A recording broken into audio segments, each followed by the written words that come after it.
because we care about your love life. Our Nostalgia Drive because old is gold. Our show for young people because Gen Z code is on. Our Pidgin Bit because na Naija we day.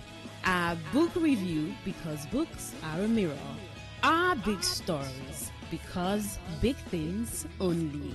Our health shows with seasoned health experts because we care that you're healthy. Our eyewitness report because we want to hear from you.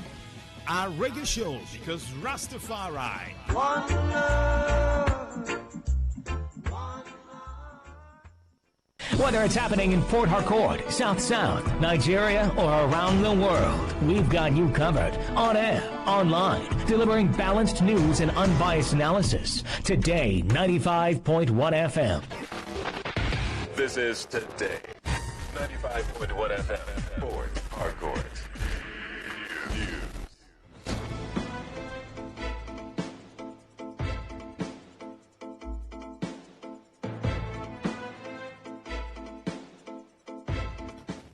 Hello and good evening. This is the World News on your premium talk radio today, 95.1 FM Port Harcourt. I am Faustina Oputu. In the headlines, Riwama and local government councils ban dumping of refuse on road medians in Port Harcourt metropolis.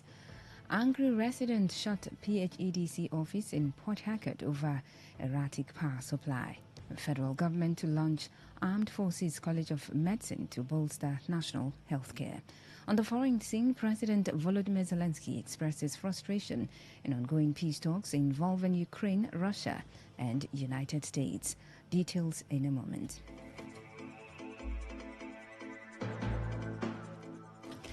And now the details of the news. The River State Waste Management Agency, Riwama, in collaboration with Obiakwa Local Government Area and Port Harcourt City Local Government Area, have announced an immediate ban on the dumping of refuse on road medians across the Port Harcourt metropolis. In a joint statement signed by the Managing Director of Riwama, Ibimina Wokuma, and the two council chairmen, residents have been directed to properly bag their waste and dispose of it only at Riwama approved receptacle between 6 p.m. and 10 p.m. daily. Authorities said the directive is part of renewed efforts to improve environmental sanitation and maintain public health standards. The statement also prohibited the use of cart pushers for waste collection, evacuation and disposal within affected local government areas. Corporate organizations are also advised to engage only private service providers licensed by Riwama in line with existing environmental laws and regulations. In addition, the agency banned the scattering of refuse at designated receptacles or along roadsides by scavengers and individuals involved in unauthorized sorting or recycling activities, except those duly licensed to operate at final dump sites. Officials further warned that the weekly Thursday sanitation exercise for shop owners will continue alongside normal business activities, stressing that shop owners whose premises are found untidy risk arrest and prosecution. The River State Police Command has announced a restriction of movement in our East Local and Kana local government areas ahead of tomorrow's by-elections for the State House of Assembly. The order, effective from 12 a.m. to 6 p.m. on February 21, 2026, aims to ensure a peaceful, free and credible electoral system exercise. In a statement by the Command Public Relations Officer, Grace Iringekoko, the police warned that there will be a massive deployment of security personnel across strategic locations, polling units and major roads to prevent violence, electoral malpractice and criminal activity. The measure is intended to protect lives and property before, during and after the polls, while members of the public are advised to comply strictly with the restriction, avoid loitering around the polling areas, and refrain from carrying weapons or suspicious items. Residents have also been encouraged to report activities that could disrupt the electoral process and to conduct themselves peacefully. The Commissioner of Police, Olugbenga Adekboju, has called on political parties, candidates and supporters to adhere strictly to the Electoral Act and other relevant laws, warning that anyone caught violating the restriction or engaging in acts capable of disrupting the polls will be arrested and prosecuted. Parents and guardians have been equally urged to prevent children from being used as instruments of violence or disorder during the elections. The lawmaker representing Ikwere Emoa Federal Constituency in the House of Representatives, Boniface Emerengwa, has joined others in mourning the death of Senator Barnada Mpigi, describing him as a veteran politician and devoted public servant. In a statement by his Special Assistant on Media and Publicity, Prince Agbovu, Emerengwa commiserated with the people of Ogoni, the entire Rivers Southeast Senatorial District and the River State government over the loss. He recalled that the late senator was his colleague in the 1999 sect of local government administrators, noting that Mpigi distinguished himself through years of committed leadership. Emerengwa described the deceased as an illustrious leader who deployed the influence and resources of his legislative career in service to his constituents. He prayed for the repose of Mpigi's soul and extended condolences to his immediate family and all those grieving his passing. Also reacting, the member representing Andoni Opobunkoro Federal Constituency, Awaji Nombek Abiante, while expressing shock at the news of the senator's death, described him as a dedicated leader, friend and brother who worked tirelessly to advance development and progress in the senatorial district, adding that his commitment to public service was unwavering. The Chief Executive Officer of Odibola Property Limited, Bolaji Oshobukola, has expressed readiness to honor an invitation by the House of Representatives Committee on Public Petitions following a directive asking the Nigeria Police to arrest and produce certain individuals, including him, before the panel. The development stems from a petition earlier filed by the chairman of Obiakpo local government area, Gift Wallo, accusing the police of alleged involvement in land grabbing and actions he said could threaten peace in the area. Reacting to the directive, Oshobukala said he had instructed his legal representatives to formally notify both the committee and the Obiakpo Council chairman of his willingness to appear. He maintained that he was not previously informed of the hearing and dismissed claims circulating in some quarters that he was wanted by the police.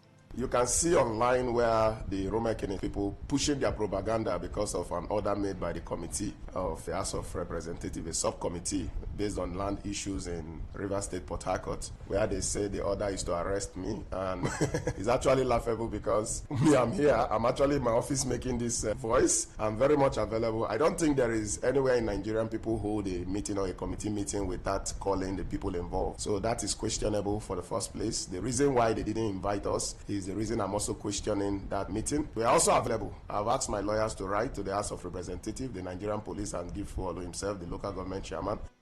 The property executive also reaffirmed his commitment to combating land grabbing and promoting a secure and transparent business environment in River State. We also heard the border people, who actually are the originator of our title, also have spoken. So you will know that our land has nothing to do with Obiakpo. But you know, in this world, you have to clear people if you don't have anything to hide. And that's the reason we have always cleared the local government, because the chairman himself has invited us based on this matter before now. We've met him. He knows everything about this matter. And I want to state this categorically. Odibola Properties is a legitimate real estate developers who involved in legitimate business with integrity. And no matter who is involved, we are surely here. Will stand our ground. We don't do land grabbing, and we can never be involved in land grabbing. Land grabbing is detrimental to the growth of any economy. So they know the land grabbers and they know how to get them. They are just using my name to score points.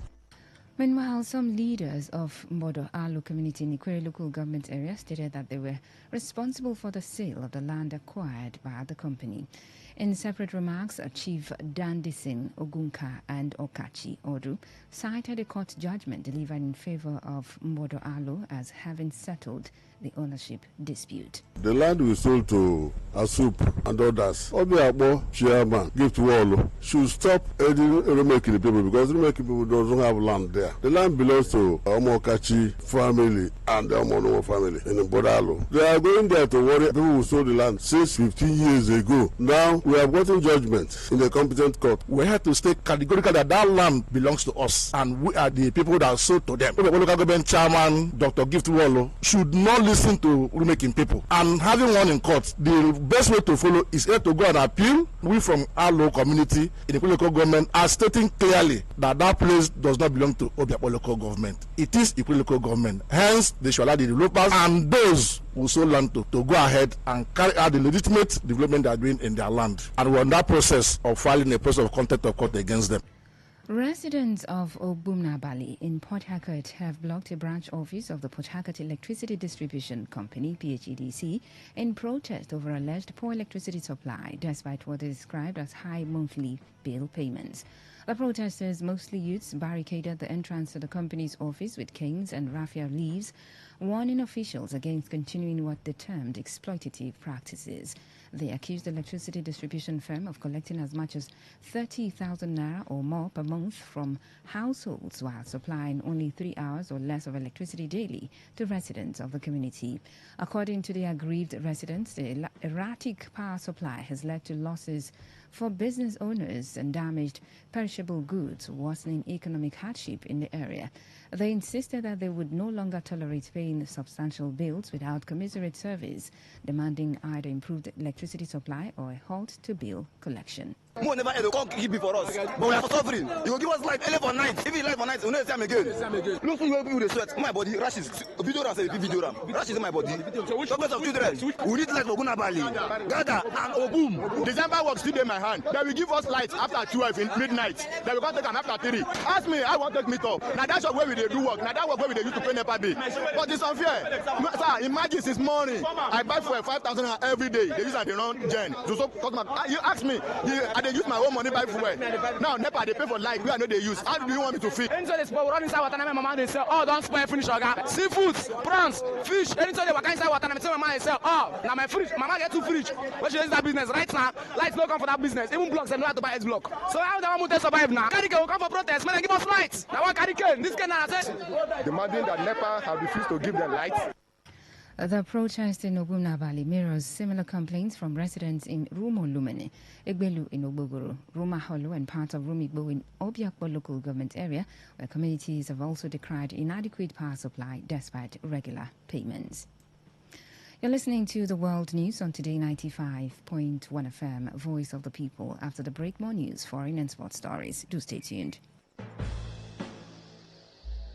Every day, every hour, when the big stories break, depend on our 24-hour news team to bring you the latest. Today, 95.1 FM.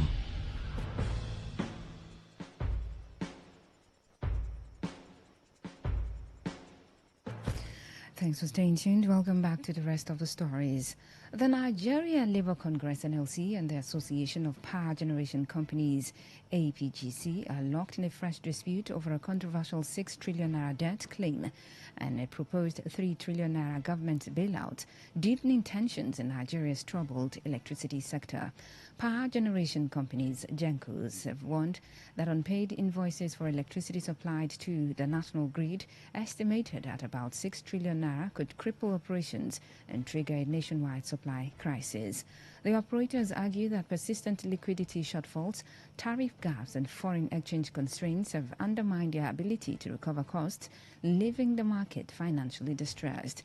However, the NLC has strongly opposed any bailout plan, describing it as an attempt to transfer public funds to private operators who acquired power assets during the 2013 privatization.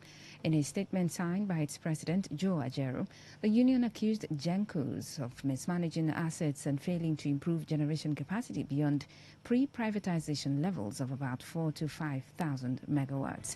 It called for greater transparency in the ownership structure of the generation companies and renewed its criticism of the privatization model, insisting it has not delivered improved electricity supply or significant foreign investment. The federal government has announced plans to establish the Armed Forces College of Medicine and Health Sciences, a strategic initiative aimed at strengthening military medical readiness while addressing Nigeria's wider healthcare workforce deficit. The decision was formalized at a high-level meeting convened by the Minister of Education, Tunji Alausa, alongside Professor Suwaiba Ahmed. Minister of State for Education and top officials from the Ministry of Defense, including Christopher Musa and Bello Matawali. The college, positioned under the Nursery 6-point agenda's focus on STEM education, will train combat casualty doctors, trauma surgeons, emergency response medics, military public health specialists, and other allied health professionals. With only 189 doctors currently serving in the armed forces and a national shortfall of roughly 340,000 medical doctors, the federal government says AFCOM and HS is a critical pillar for scaling Nigeria's medical training capacity. Admission will be through the Joint Admissions and Matriculation Board, JAMB, and graduates will be commissioned as captains in the armed forces, combining medical expertise with military leadership and operational readiness.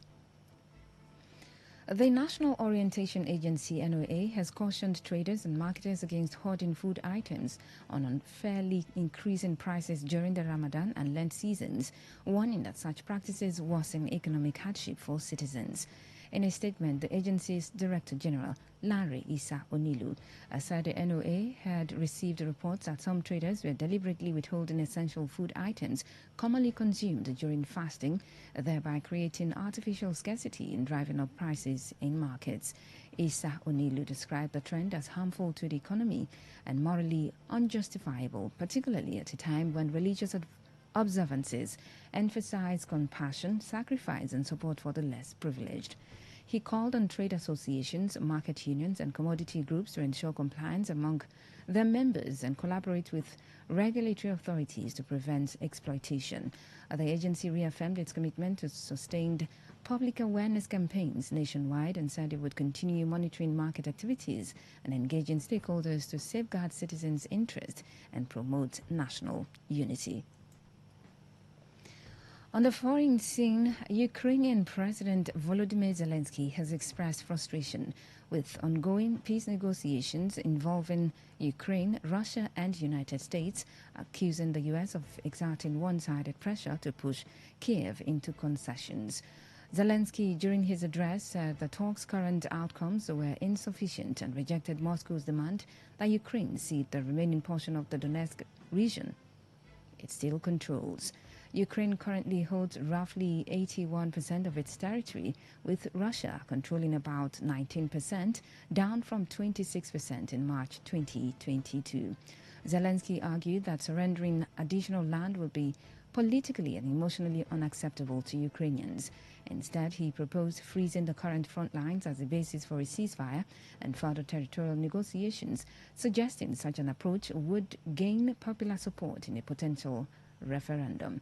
The Ukrainian president also criticized the U.S. President Donald Trump for publicly attributing delays at a peace deal to Ukraine, calling it unfair and possibly a tactical maneuver.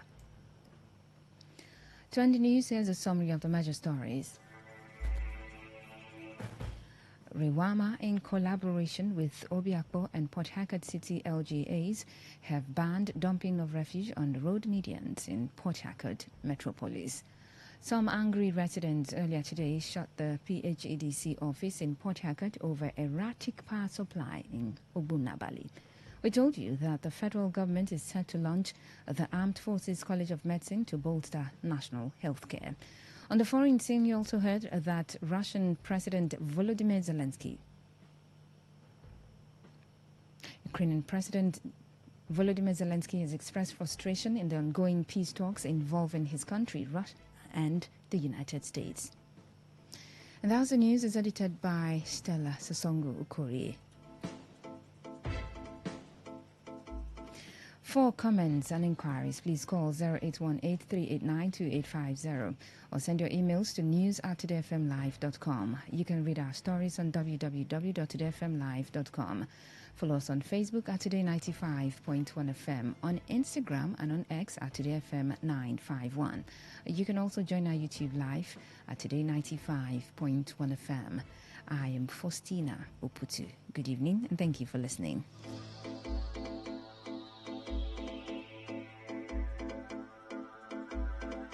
Today's news, today's entertainment, today's sports, today's issues. Today on Today 95.1 FM, Port Harcourt.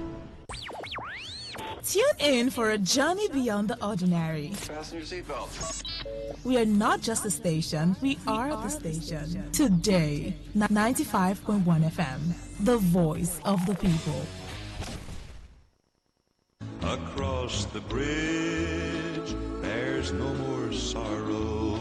We, the entire family of late Matthew E. Mark of Omwezia Saw in Iba Clan in Emoha LG of River State, cordially request your presence for the funeral ceremony of our beloved brother, father, uncle, in-law, grandfather, great-grandfather, and friend, late Eze Oha Matthew Ebubedike Mark, JP, aka AK, age 96. Funeral arrangements, Monday, 15th February 2026. Service of songs, time 5 p.m. Venue, United Baptist Church, Omwezia Saw, Emoha LGA River State.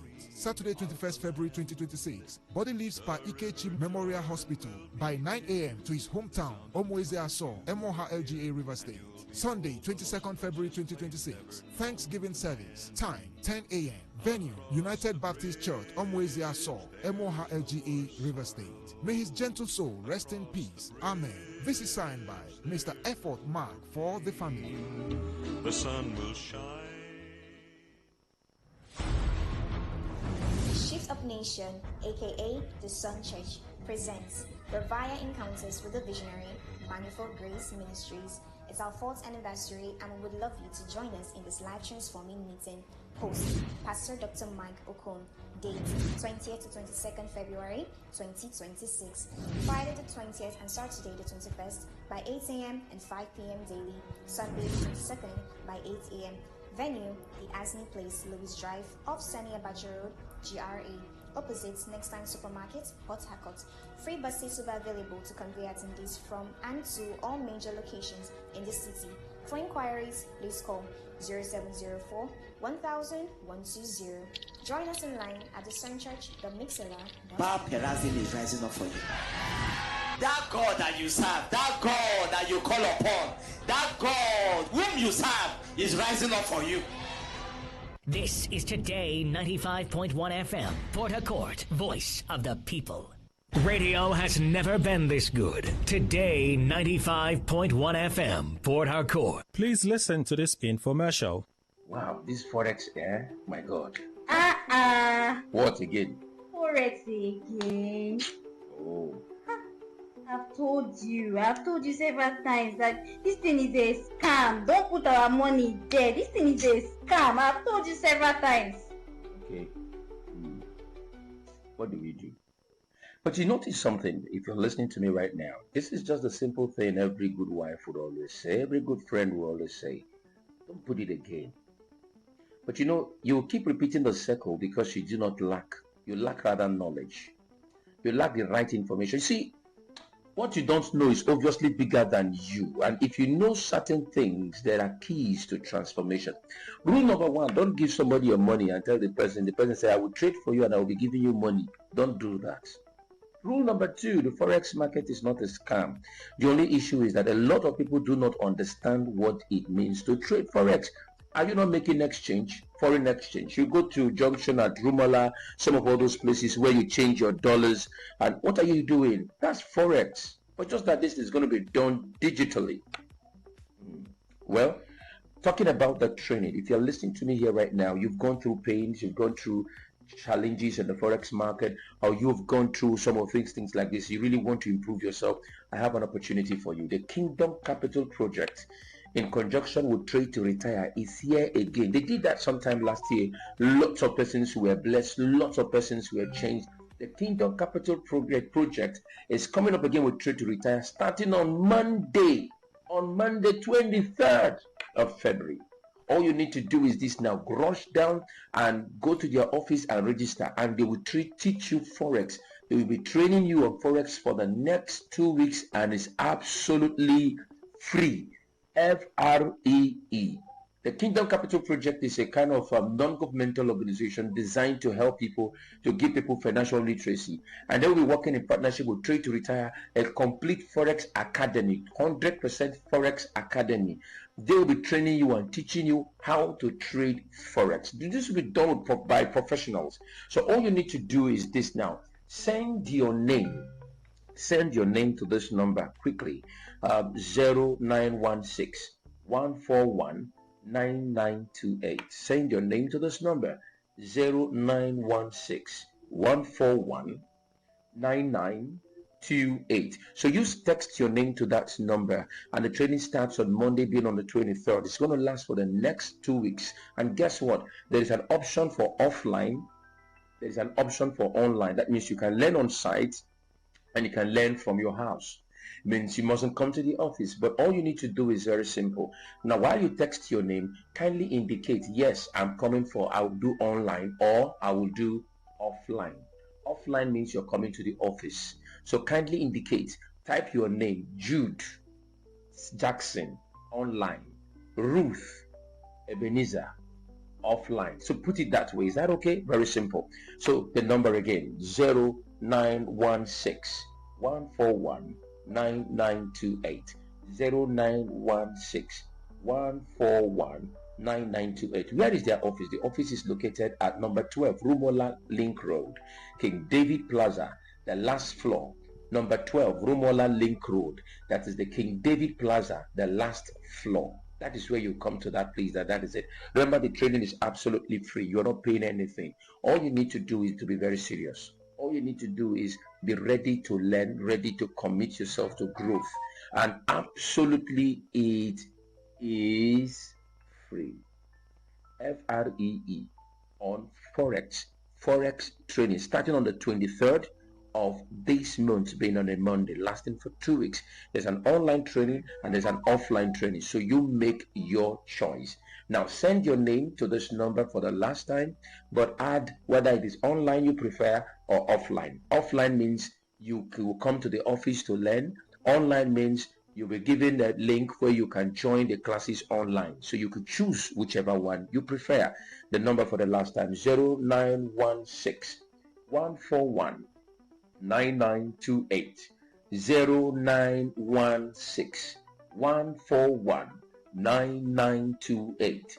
For the last time, 0916 141 9928. I'll see you there. Thank you so much for this opportunity, and God bless you all. Do have a very beautiful day. And that was a paid infomercial. Stay informed, stay ahead.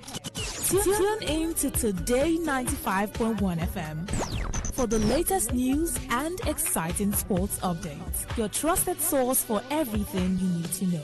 Today 95.1 FM, the voice of the people. Get ready to feel the rhythm, the groove, and the true vibes of Africa. This is not just music. This is high life.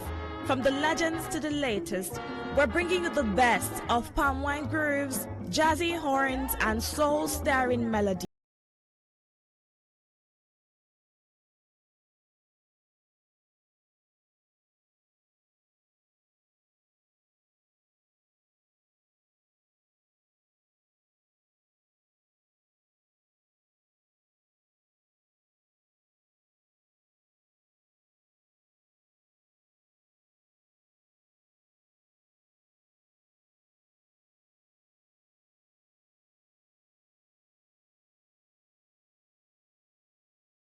Lives here.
Thank God it's Friday. And for this generation, they would say, thank God it's Friday.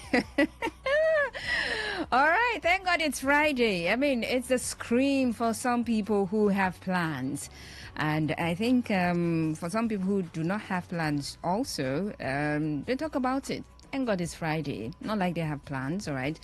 But I think ultimately, everyone has plans for Friday.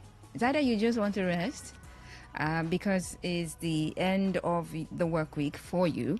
So you want to rest, or, well, you want to go boogie down. You know what I mean? You just want to go put body and soul together somewhere, hang out with the boys or the girls, So that's what you want to do.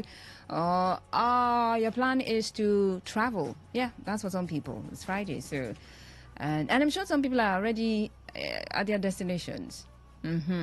Because, for example, for the people who close work, say for, depending on where you're going, you should be at your destination by now.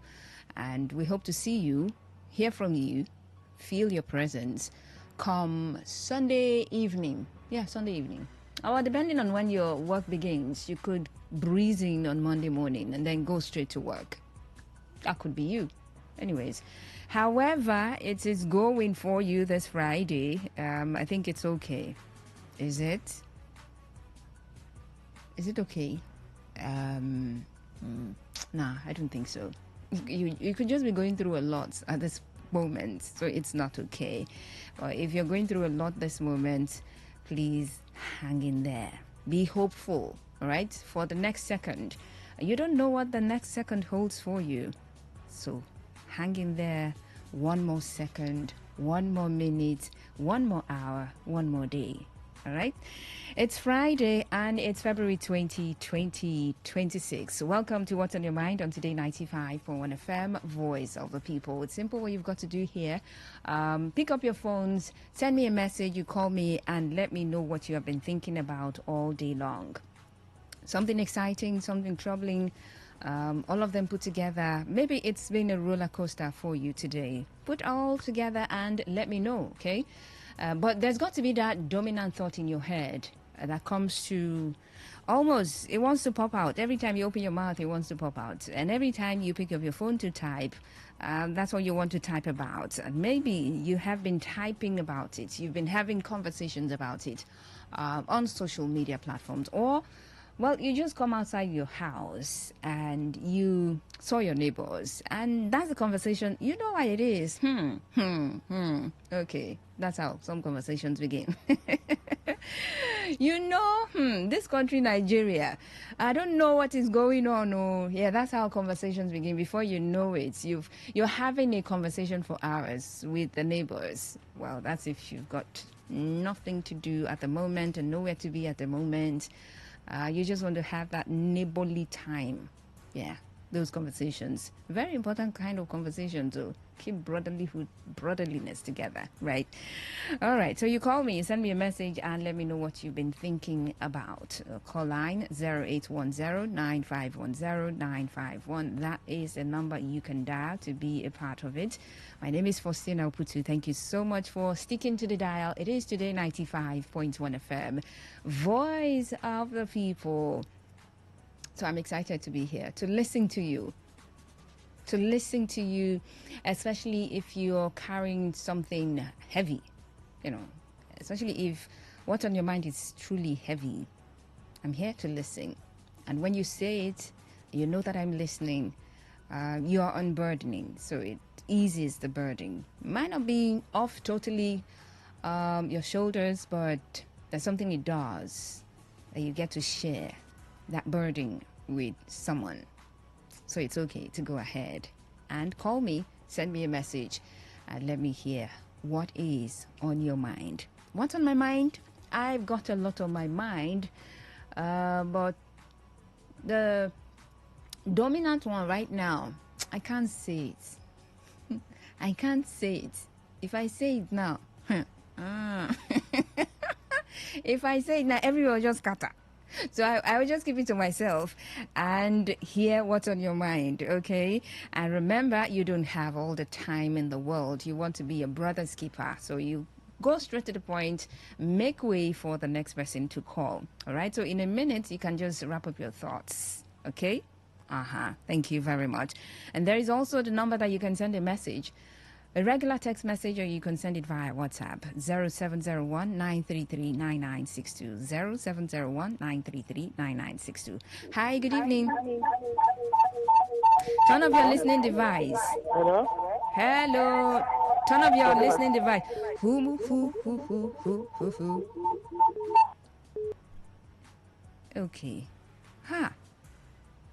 You don't like me, oh. You don't like me. So this is how you want me to go deaf?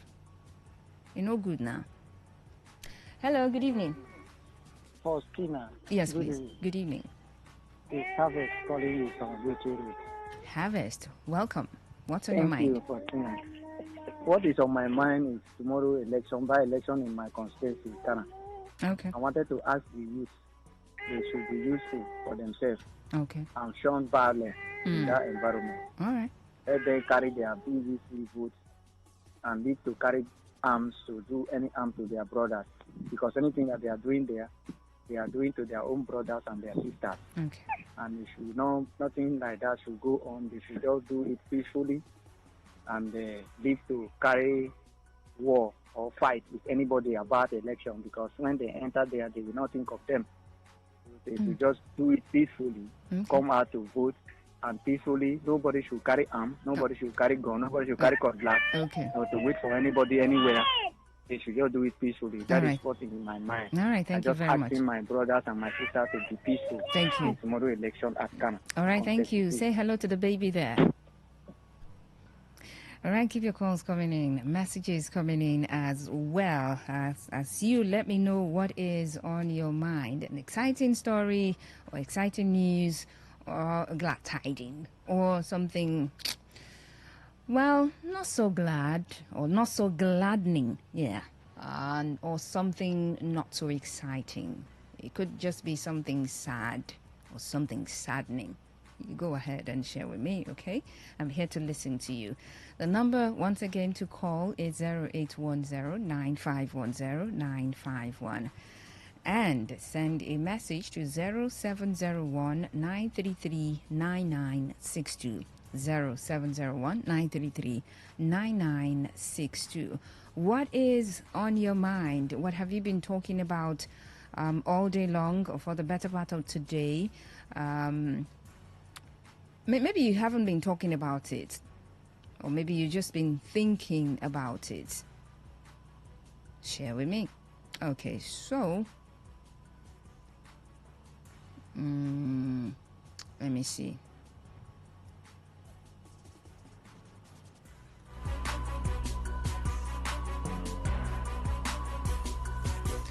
Okay, if you're sending a voice note via WhatsApp, keep it 60 seconds and below. 60 seconds and below, not above. So if you call me and then I hear that sound, I'm just going to, move on to the next person, or just end the call. When you're ready, you call me back. I'm wearing a headphone, so when you call me like that, you're trying to damage my ears. I mean, that's why we beg you to turn down the volume of your listening device, or you turn it off completely, please. Okay? Hello, good evening. Good evening. Yeah, you're welcome. Hello? Hello, good evening. Hello? Hello, I can hear you. Good evening. Hello? Okay. I can hear you. Hello? Hear you. I'm sure you're listening to me now. I can hear you, or I could hear you all the while you were saying hello. I could hear you. So do well to call me back. Let's see if it works out. Hello, good evening. Hello? Yes, please. Welcome to What's on Your Mind.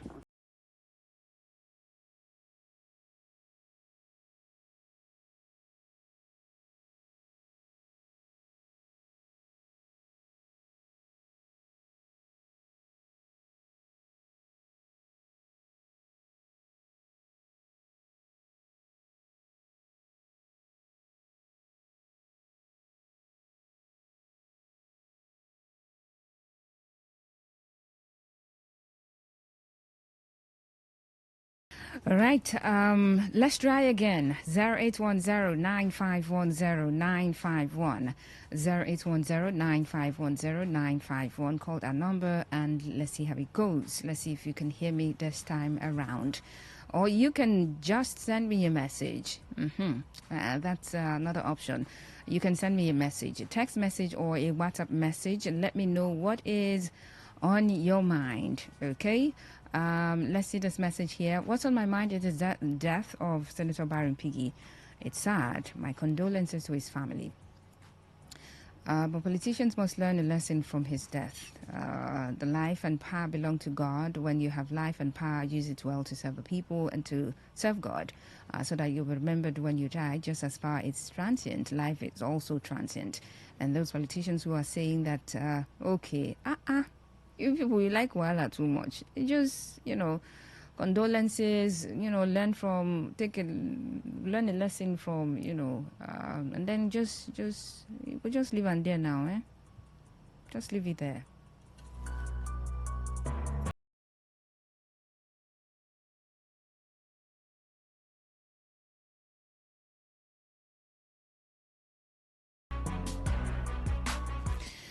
Moving on. Good evening, Fosila. Please, my head is full. I have no one or family to help. I want to get my EFCC clearance certificate, but I can't get the money complete because the bank is asking for that before they can open corporate account for me. I have my CAC registration. Everything is ready. I need help, please.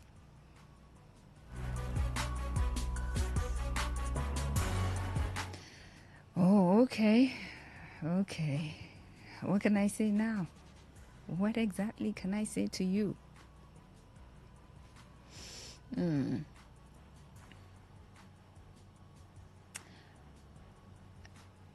Well, because I don't have the money to give to you, right? So what I would say to you is, because you said you don't have anyone else,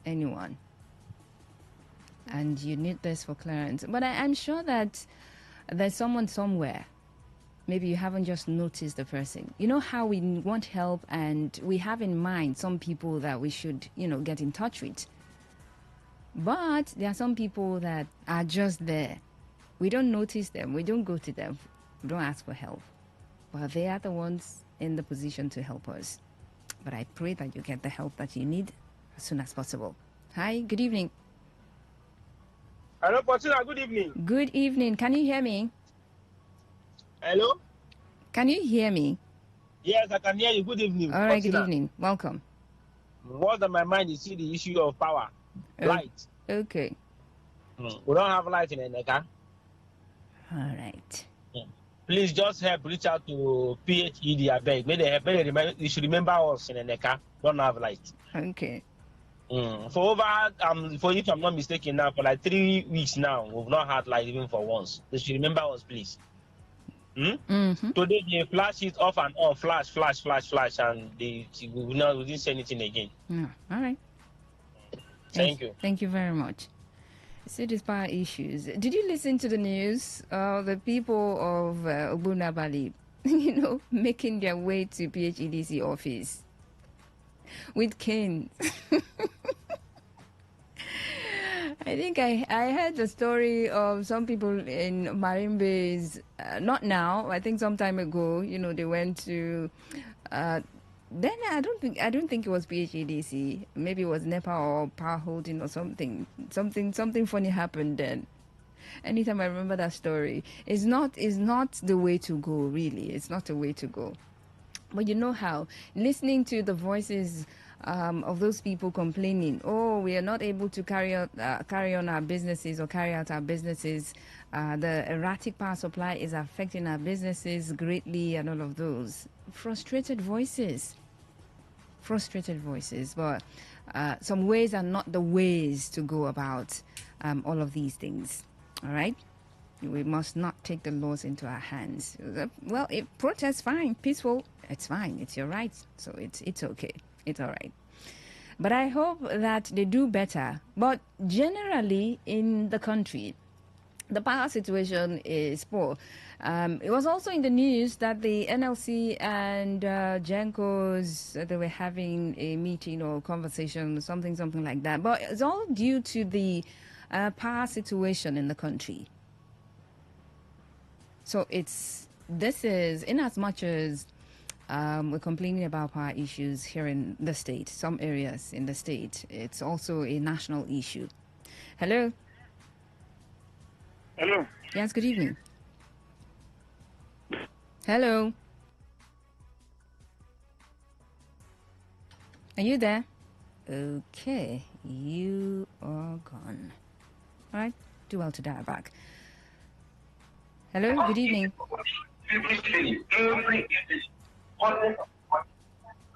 Hello, good evening. Hello. Yeah, Faustina, good evening once more again. Once more again, you called me just now. Eh? I'm sorry for that. This is Akoniche calling from Port Harcourt. Okay. What is in my mind is that the plea which our president has asked us to have mercy and forgive. If only I will have his number to call him, I will ask him to confess the sins which he has done to humanity, to the people of Nigeria, so that we will not have to forgive him. Not just in case you feel offended by anything he has done. Now, what of those people that have died because of his applications and because of his rule and policy? So how will they forgive him? Will he go to the graves of those people that have died for us, for mercy? Let him confess his sins so that we also will know if we really forgive him or not. Thank you very much. Okay, thank you very much.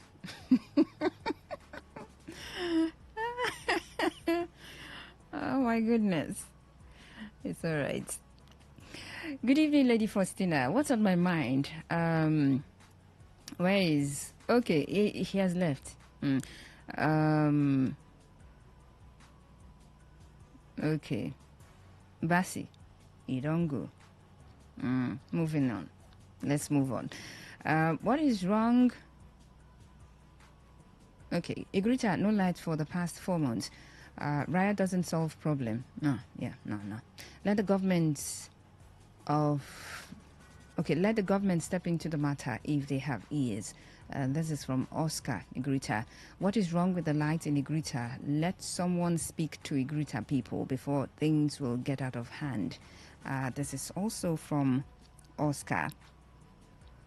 Things should not get out of hand, though. Things should not. Remember, within the week, I talked about the power issues in different areas, and I did read you some memos, about 3 of them, explaining the power situation. And there's also the attribution of this to the grid as well, supply from the national grid as well. So it's different issues. All right. Well, thank you. 0810-9510951. What is on your mind? Hi, good evening. Hello? Okay, that dropped. Do well to dial back. Or you send a message quickly to the number 0701-933-9962. 0701-933-9962. Or you can call the call line. Let's try again. Hello, good evening. Faustina. Yeah, you're welcome. Thank you very much, my dear sister. Yeah, I remain in Nigerian Salewa, popularly known as Ante Moskilema. Go on. Faustina. Yes, please. 2 things that is in my mind, though, this evening. One is, I'm just imagining, which government that will come and help a brother and issue the people to fly this road and also this bridge that link we between Ishopo. Faustina, I went to my maternal home day before yesterday, Ishopo. I couldn't imagine how much I spent as in transport. Ordinarily before 500 naira, you've gone to Ishopo and come back. But as it stands now, you are counting up to 3,000 something to 4,000 naira. So I begin to imagine, if this road is being linked, ordinarily I may decide to do sports as I'm talking to you in the next 10, 15 minutes. I've gone to my maternal home and call my people. Hey, I told them I speak in our language. I told them that I'm in Ishopo now. Just from my community, Lebrada, to Ishopo here. With the bicycle, in the next 20 minutes, if you're fasten your seatbelt, in the next 20 minutes, you've been at Ishopo here. So I'm just imagining, I don't know the government that will come and help us. So I don't know. I'm just imagining whether it will be the government of our unborn children or which one, I don't know. But I don't pray for that. So I'm just imagining. And again, Faustina, I'm just remembering past. A few seconds. 2019. When we were forming, although before 2019, we were forming Today FM Fans Club. So I'm just remembering some certain persons where we meet those times, those who work in your office, in your studio, they are like Funny with me and Pastor Talking Drum and all the rest, and Buchira and all the rest. So I remember the 2019 end of year party in your studio there, all of us, with your guy and Madam Annie and all of us. So I'm just great remembering memories, past. I guess. Thank you. Thank you. It's a long story. Thank you and God bless you. I guess it's really long and it's been long. Thank you. Hello, good evening. Yeah, Faustina, good evening, Mr. Zion. All right, Mr. Zion. What's on my mind? It's a concern. It's a concern, Faustina. At the age that some of the girls, teenage girls, are now involved into intercourse, it's a call for concern. We are talking about 13, 14, 15. And it's just as if we love it, we appreciate it, it's a welcome development. It's a call for concern. I'm speaking this as a conscientized citizen, a conscientized individual.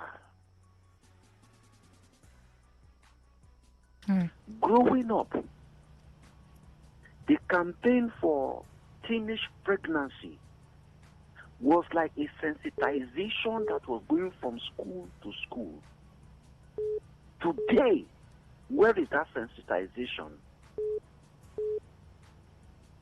If we keep an eye as if we don't see, this action will haunt us. It won't be far. It will haunt us. All right. Mr. Zion. Thank you, Mr. Zion. Hello, good evening. Good evening. You're welcome. Is Onowu from Eneka. No, go on.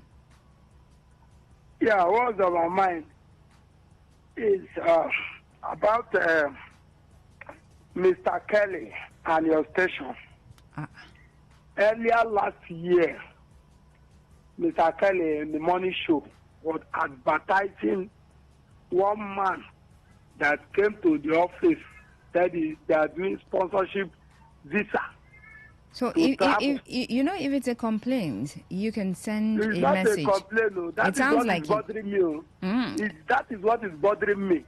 It's bothering me. It's giving me sleepless night that a whole radio station that I believe on so much will come and advertise So this is a complaint. So you send a message so we can see it and read it. To which number? Because I've been looking for a way. You've been listening to Today FM. I can give you the SMS number so you can send it as a complaint. Okay. Is that SMS line? You have a number that you can send complaint to now. Okay. Very good. Very good. Thank you very much. Thank you very much.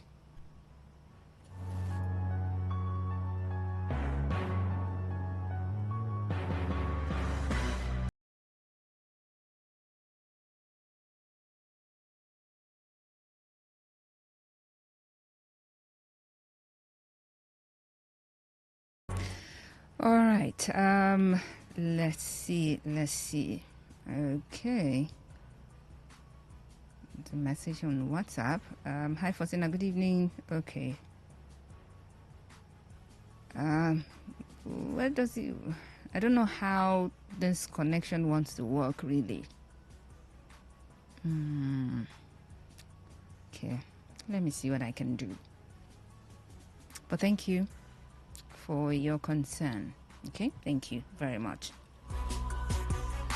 Well, that's it. What's on your mind on Today 95.1 FM, Voice of the People. Thank you for your calls and your messages. And to you who just are listening to Today 95.1 FM, we appreciate you. My name is Faustina. I'll go on a break and I will be back for today's woman. Stay with us.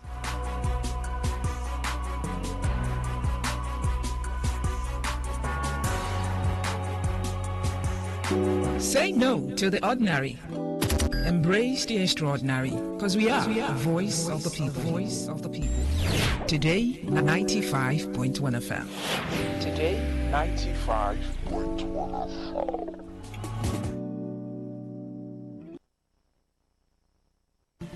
On this day in history. On this day in history. On this day in history. Today in history, 20th February.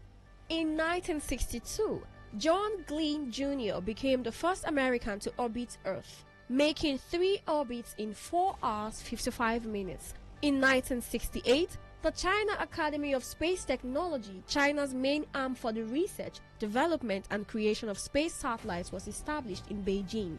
In 1984, Trevor Noah, South African comedian, was born. In 1988, Barbadian singer Rihanna, who's known globally for her music, was born. In 2002, a cooking gas cylinder exploded on board an Egyptian National Railways train in El Ayat, causing a fire and killing over 370 people. In 2005, Spain became the first country to vote a referendum on ratifying the proposed constitution of the European Union, passing it by a substantial margin but with a low turnout.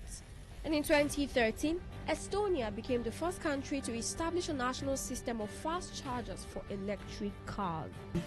On this day in history. On this day in history. On this day in history. Talk radio. I listen to a lot of talk radio. 95.1 FM. Today's news in 60. Kunle Afolayan Productions has signed a memorandum of understanding with the Republic of Benin to strengthen collaboration with film production, youth training, and creative infrastructure development across West Africa.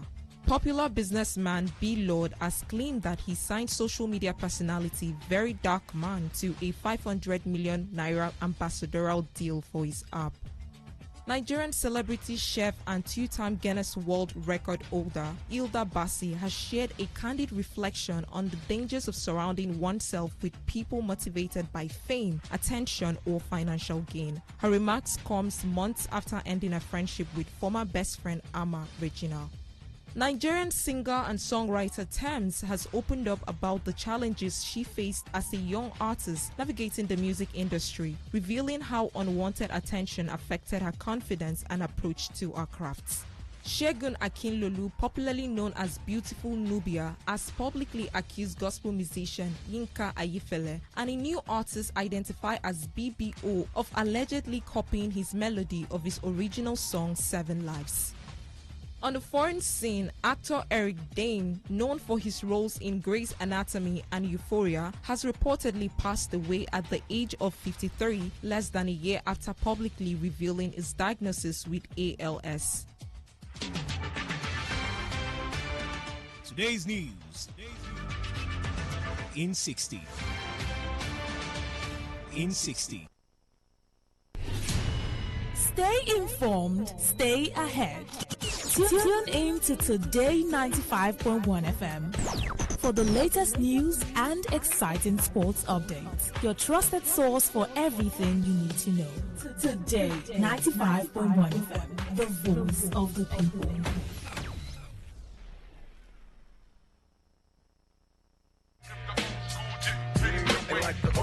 Nothing like the good old classic music and reminding the new school of where it all started from. Get the best of classic old school music back to back. Nostalgia Drive. From 10:30 p.m. to 11 p.m. Every Saturday. On Today 95.1 FM. Hear the bomb. 95.1 FM.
You may not realize it, but do you know you can always show your love for others with simple gestures?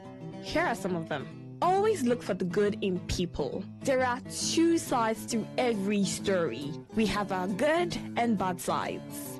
So, look for the good in people. Focus on people's potential. Everyone has potential. So, rather than put them down, help them realize it. Choose to love. If you're given an option between giving love and receiving love, choose given because that is a more practical choice. Treat everyone as equals. This means letting go of all the prejudice and partiality.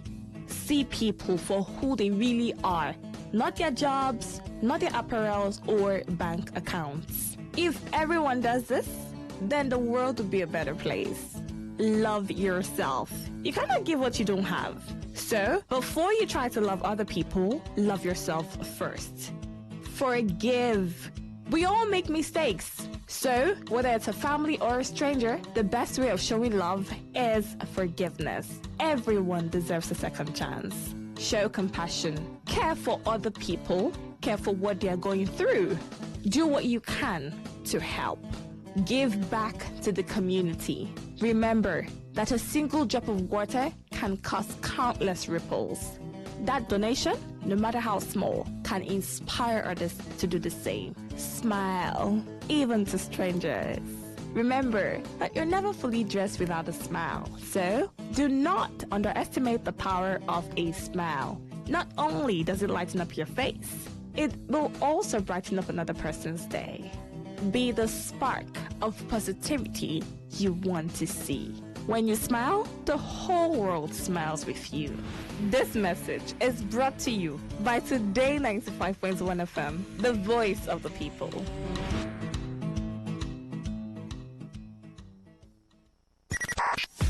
.1 FM, voice of the people. And we're back.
Who's been saying that, well, women, you cannot understand them?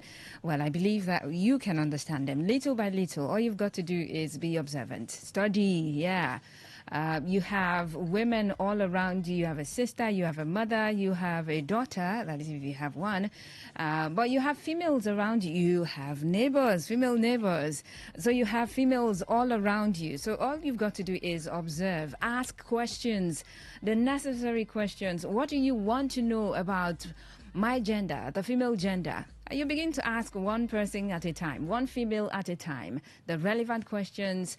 And at the end of the day, maybe you may not get, or you might not get the exact answer you're looking for, but by the time you continuously ask that particular question, you would understand a pattern. Yes, you would understand a pattern. That in itself is understanding. So that way you're a step closer to understanding my gender. Maybe not 100%, but in a way you get to understand little by little. I mean, that's the essence of this program. So we can understand ourselves. Okay? Ultimately. Welcome to today's woman on Today 95.1 FM, Voice of the People. It's 11 minutes past 7 p.m. This beautiful Friday evening, February 20, 2026. My name is Faustina Oputu. Thank you so much for sticking to the dial. Today 95.1 FM, Voice of the People. Okay, are you ready? Now, just in case this is the very first time you're tuning in and listening to today's woman and you're wondering, maybe you're not wondering that much. Today's woman, okay, it's a woman issue. Yes, you're right. We talk about issues affecting women. Now, some of the things we talk about, they affect both gender, but we tend to look at how they affect women. from the women's perspective, from the women's angle. That's where we come from, in these conversations that we have on Today's Woman. So don't be offended if you tune in and you hear woman, women, women, girls, girls, ladies, ladies. Not only on this world. No, you're here. But just as I've said, we take a look at issues from the women's perspective. Okay, so that's the essence of the show. That's how it's designed. All right, thank you very, very much. All right. As always, I try to always let you in on how I come back my conversations. So I was going through an article. I just saw it, all right? Female friendships, highly supportive. And I'm like, okay. So that piqued my interest, and I just clicked, and I was going through it. And the article was talking about how supportive female, highly supportive, they use the word highly supportive, female friendships are, and how essential they are for women's well-being. You want to talk about mental well-being, emotional and physical well-being. They said it's really, really important, and it's highly supportive. And when I saw that, before I went further, I was like, okay, but the conversation has been that, female friendships, they're all about envy, they're all about competition, they're all about fights and quarrels, not the way the guys have their relationships or friendships. But this article is telling me that it's highly, so maybe the relationships, the female relationships that some people see, they're not the ideal kind. They're not at all. So the ideal kind is supposed to be highly supportive. And if there is the ideal kind, how common do we see that ideal kind of female friendship? Because if we have more people talking about the fact that, female friendships, they don't last, though. They're about competition, and they're about this, and they're about that. What could be... What could be the reason? Are we looking at issues? Are we looking at, so it does seem like females are not very good, or some female, or most females are not very good in choosing their friends. Maybe that's the case. Maybe that's why we have a lot of female friendships that are all about competition and envy and all the fights and quarrels, gossips, and all of those, backbiting, and all of the words that you want to use to describe that kind of female friendship that you're seeing that you don't think it's ideal. Anyways, I have my guest virtually join me on the program this evening so we can have this conversation. So I have Bodie Roberts on the line. Hello, Bodie. Good evening. Good evening, Faustina. So Bodie is a journalist, and she is this is very, very, very important. Connector. This part is very, very important. Very important. If I don't now, she might just sue me, and I don't have money for court cases. So yes, it's all right. Thank you so much for joining me. You're welcome. Good evening, Port Harcourt. Good evening, South. Good evening, Niger Delta. Good evening, Nigeria. Good evening, the whole world. Because I know everyone is listening. Absolutely. We have Radio Garden. Absolutely. Another, channels and platforms. Okay. Yeah. Female friendships. I don't know if you want to just share a little bit of your experience. Maybe you can begin from there. Do you mind? Okay. For me, female friendships, growing up, I wasn't really a female friendship type. Okay. I've always been closer to guys than ladies. I think it has to do. Sometimes it has to do with you having a feminine side, and I don't know. I don't know how it works, but I know people talk about these things that in every human, people have their feminine side and have their masculine side. So I think I leaned more to the other side than the feminine side. So I could connect more with guys, most times. But that doesn't mean I didn't have female friends. I did have female friends. And when I had female friends, it turned to these female friends turned to my sisters. You know, when you said friend friend closer than a sister or something like that. A friend turned sister, yes. So those female friends turned my sisters. But it's been, for me, I've really not had any friendship that has betrayed me, sincerely. I won't lie to you. I've really not had any female friendship that has betrayed me. Nope. I've also not had this kind of them say she said she said that said kind of relationships too. Maybe it's because of the kind of female friends I have. I don't know, because these ones are busy-minded people. Busy people, so serious-minded people. So I don't know. They really don't have time for them say. So I think my experience with female friends has been good. Yes, has been good. But it doesn't mean we've not had challenges. There have been challenges. I've had one tell me, now you don't too big for us now. We need to see you again. There are those ones, but that's small matter. That's not a serious issue. It's not. So that kind of, I've had those kind of issues. But generally speaking, my experience with female friends have been really wonderful. Has been good. Yes, See, has been good. I'm doing the ow, and I'm blushing. You know why?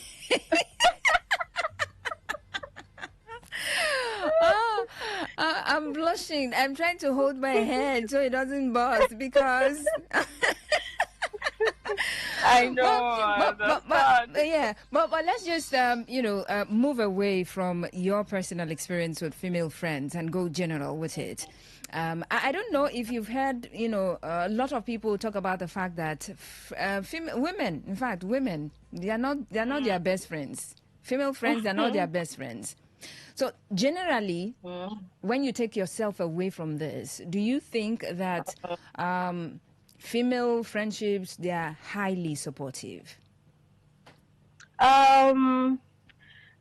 For me, from my own understanding, experience, and from what I've seen, I can say that the people causing issues for female friends are guys.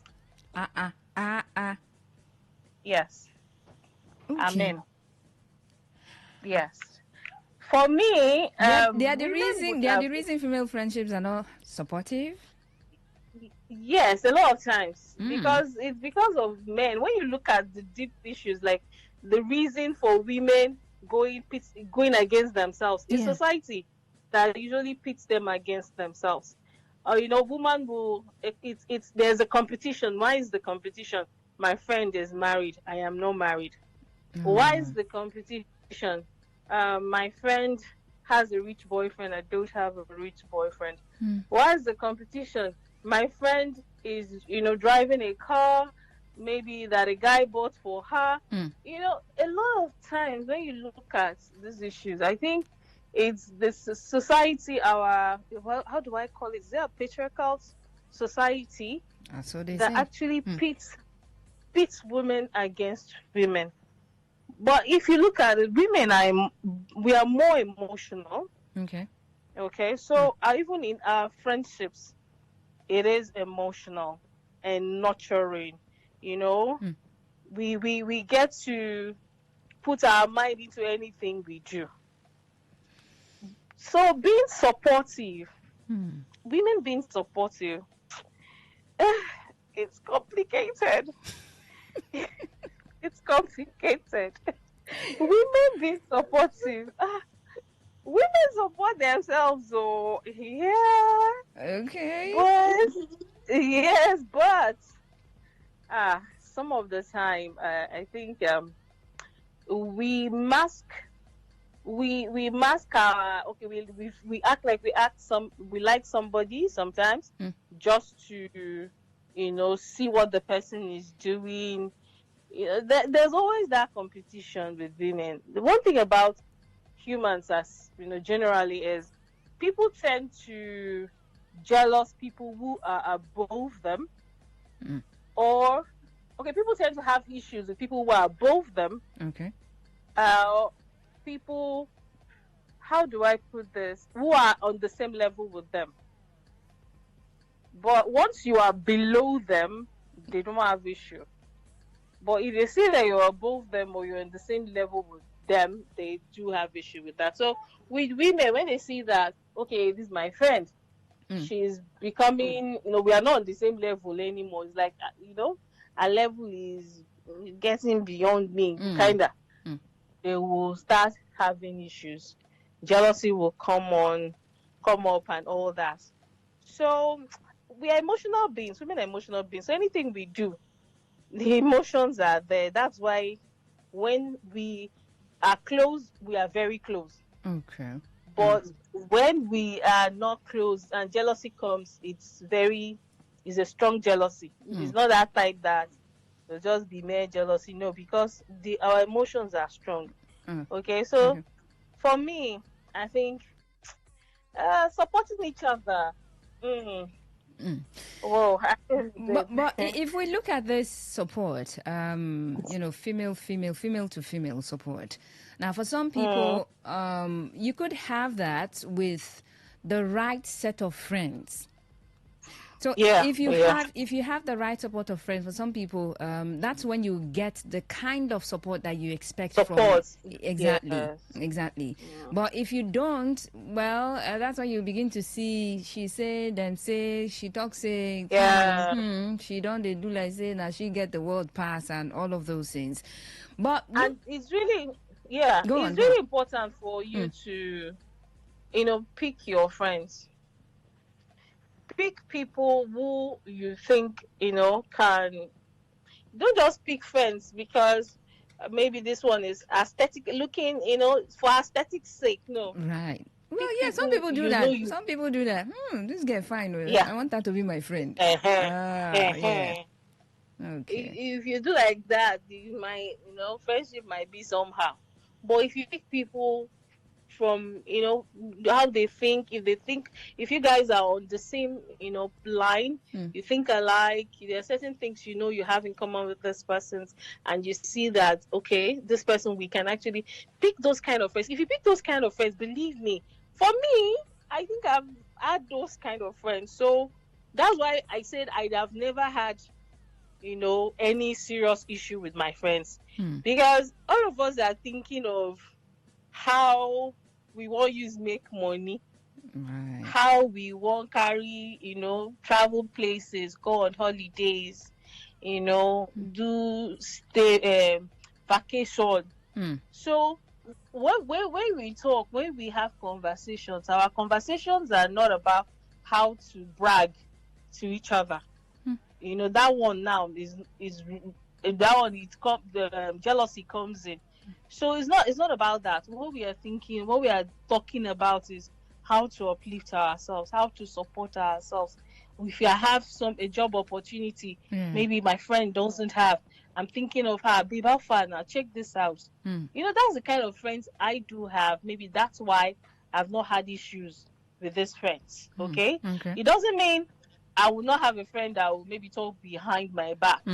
Yes, I might have that kind of friend, but I've never seen one that as the story has circled back to me or something. And yes, it hasn't really been that case. So I think women supporting themselves, it depends on it depends on the kind of people you make friends with. Yes, it depends on the kind of you have a successful friendship if you have quality friends, friends that you guys think alike. Even if you guys are just people who are on the streets, pick on the street friends too. So all of the same lane you are on, as they say, birds of a feather flock together. You're in the same lane, but you as a person, you're an introvert, a reserved person, and then you're going to pick a friend that's not going to work. No support there. The person is on the street, you are indoors. The day she will say, "All right, let's go out," you are telling her, I wouldn't mind just being on my system, and so all that. Yeah.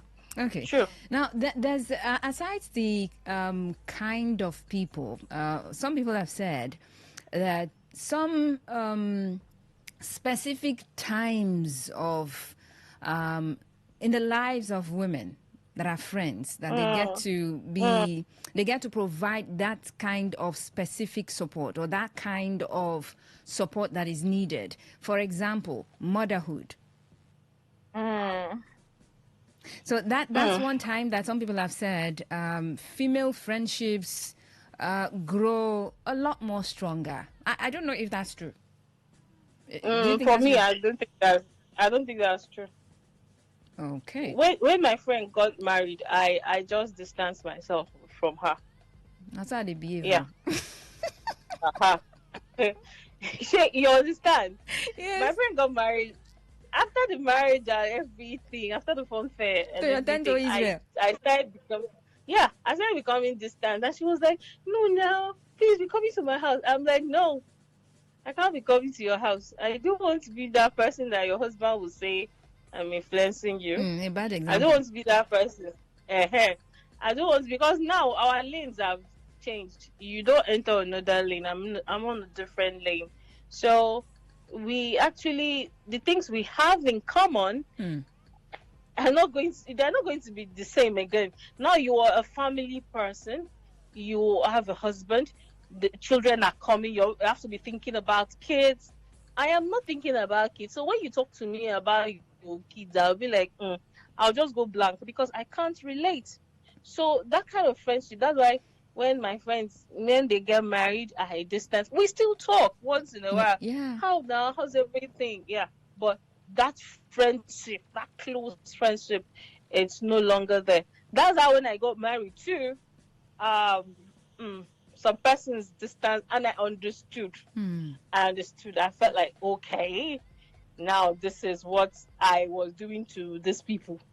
And to be sincere, at that point, I needed this friends. I needed that support. Yes, I needed that support, but I know how things are. Yes, I understood because that was what I was doing. I know this person will think, okay, she don't marry.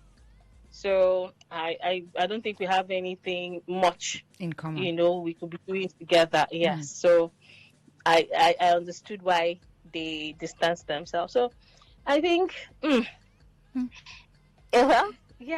I think so. Yeah, because I mean that's me. It's not like it's something I plan, but it just happened. So after we dance, hey, happy married life, after the occasion, it just I will go to my tent, and I'll just stay in my tent.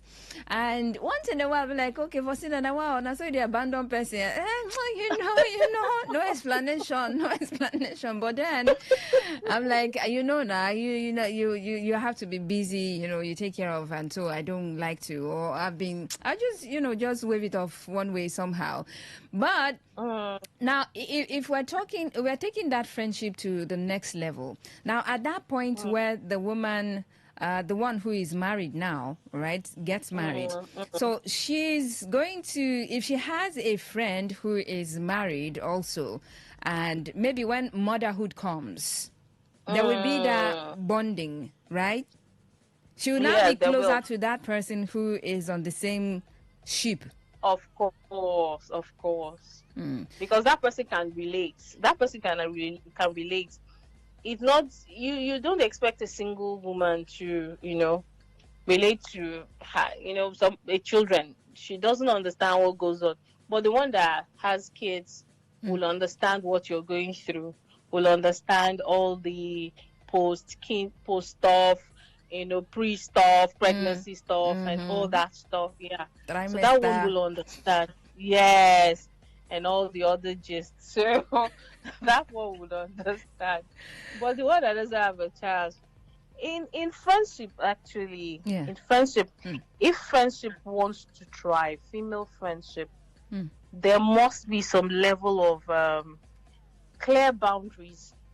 Okay. Clear boundaries where we must understand, we are all unique human beings. So there must be clear boundaries. There must be maturity, honest communication.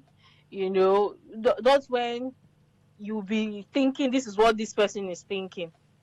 That maybe not so. That's what's on our mind. I think no, you don't need to assume. Talk, open your mouth. Look, babe, I this thing you said the other day, I wasn't comfortable with it. Not to think, this thing she said, I think this is what's going on in her mind, That's why she said this. You don't assume. So for friendships to thrive, people must, women, ladies, female, we must, have honest communication. All right. We must not have that competition mindset. And that's from maturity. When people are mature, you know that in this life, there's the as they say, the sky is wide enough for everyone. We don't need to the two of us don't need to be competing, in one small space. If we understand that, then we should also try as much as possible to be celebrating ourselves. You understand? Genuinely. Genuinely. These days, genuinely. Right. These days, some persons, those things too usually bring problem. You saw my post that you did not comment. Ew. I was my dear, those things bring problem. You saw that I was celebrating this thing and you did not comment. That one, they bring problem too. So generally people should, women should celebrate themselves, not throwing nose behind and then say, "Oh, I'm happy for you," and then rolling their eyes behind you. I think we should be genuine with, our friendships. That's it for me. Okay, so basically, for you now, when you talk about those friendships, the female friendships, for you, it's been good for you. How has it helped you? Like, so you will look at these friendships and maybe if someone asked you, well, you've been friends, you've had good friends, but how has it benefited you? Would you say, well, a lot, you've benefited a lot from female friends? What area are you talking about? Emotionally, physically, psychologically, financially? In what wise? A lot. Why? I said earlier that my friends are people what we think about is how to, improve ourselves. Yeah. So my friends have I have friends that will call me up and say, "Okay, you're looking for this, babe, how far? There's this place, there's this thing, why not check it out? It will fit you." I've had friends who have told me to, during at the time I was looking for a job. Yeah. Apply in so place. You can do good well in this place. Why not apply? Or send me links, or different things. I've also had friends who have been with me in the hospital where I was sick, or I had an accident, or had a surgery. It's been friends, female friends. A guy will not come and sit down with you in the hospital. Guys got to make money. No way now, they can't. So it's been the female friends turned sisters that have been with me in the hospital. They've also helped me in so many other ways. I can't even remember. I can't start counting right now because my life has been a life where I've had support from those close to me, friends and family. So it's been those friends that have always been there. I've also had friends who have, matchmake me. I have this friend, babe. Okay, my boyfriend's friend or something. Babe, he's a good person. You guys, I see that you guys are. You can connect. So, yes, so you like can tango. Yeah, I've also had this kind of friend who will be match. I actually have one like that who always does matchmaking, and I'm like telling her, please don't be matchmaking me. At that time, I was like, no, babe, calm down. Allow me to find. She'll be like, no, now, because then she was in a relationship. Oh, so she was, you have to be on the same ship now, the same level. Yeah, right. She always want me to be, in a relationship. So for me, that's why I said I really don't have much negativity or negative aspects of my Female friendship with, friendship. yes, my female friendship. I've really not had that experience. I can't really think of one thing that would say my female friend did this. I can't think of it. Okay. I've been that intentional, yes, with my Intentional. friendships. Oh, that's the word, Yes. intentional. But one final Yes. question before I let you go, because one area that people have problems with female friendships is the area of emotional support. In terms of sharing, you know how you're going through a lot and you share with your female friends. And for some people, they would prefer to share those issues with a male friend other than a female friend. Or total strangers. Exactly. I don't know if you notice that is one of the areas that this lack of support from female friends is really high. Because I've not had negative experiences with my female friend, does not mean female friendship doesn't have the bad Downsides. side though. It has enough. I know of so many. I might have not have experienced it myself, but I've heard, people close to me who have experienced such. So it's not easy being friends with certain people, certain females. There's this thing that is trending online, one topic like that, about a lady who went to visit her friend in the blah blah blah, and one thing she talked bad about her. Look, women are their worst enemies. Like, seriously, women are their worst enemies. There are those type that they will bring. Okay, I had one story from my friend where she had a guy who was friends with her. They were very close, and she was even thinking, maybe one of these days this guy was going to say, let's date and get married. She had that kind of thing in her mind. All of a sudden the guy just ghosted her, and nothing for years, until years later when they saw, he was like he blocked her everywhere. She couldn't reach him anywhere. So when she saw him, it was like, what happened? He said that this your very close friend told me this thing I'm telling you, a complete lie, a fabricated story. I don't know for what reason. Told this guy. And what annoyed me was, why did the guy believe? Why didn't he ask his questions? friend? Yeah, exactly. Why didn't he? Okay, even if not asking the friend, maybe ask people around her. This person said a very wicked. It was a wicked lie. A lie that she said when she heard it, she was shocked. Like, is that maybe somebody did it on her behalf, or or maybe she was drugged when that kind of thing happened. She was shocked. So the friends did that to her. So I know a lot of persons who have had bad experiences with women. But one thing with having male friends, like friends, believe me, it's just a few that does not have the guys don't have that intention, even when they say she's like a sister to me. It's there's one that is trending now, like she's like a brother to me.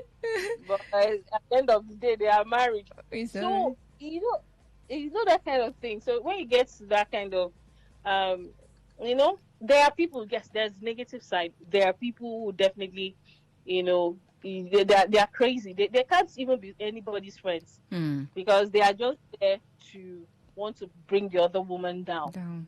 So they are that type of friends. But I have really not experienced that.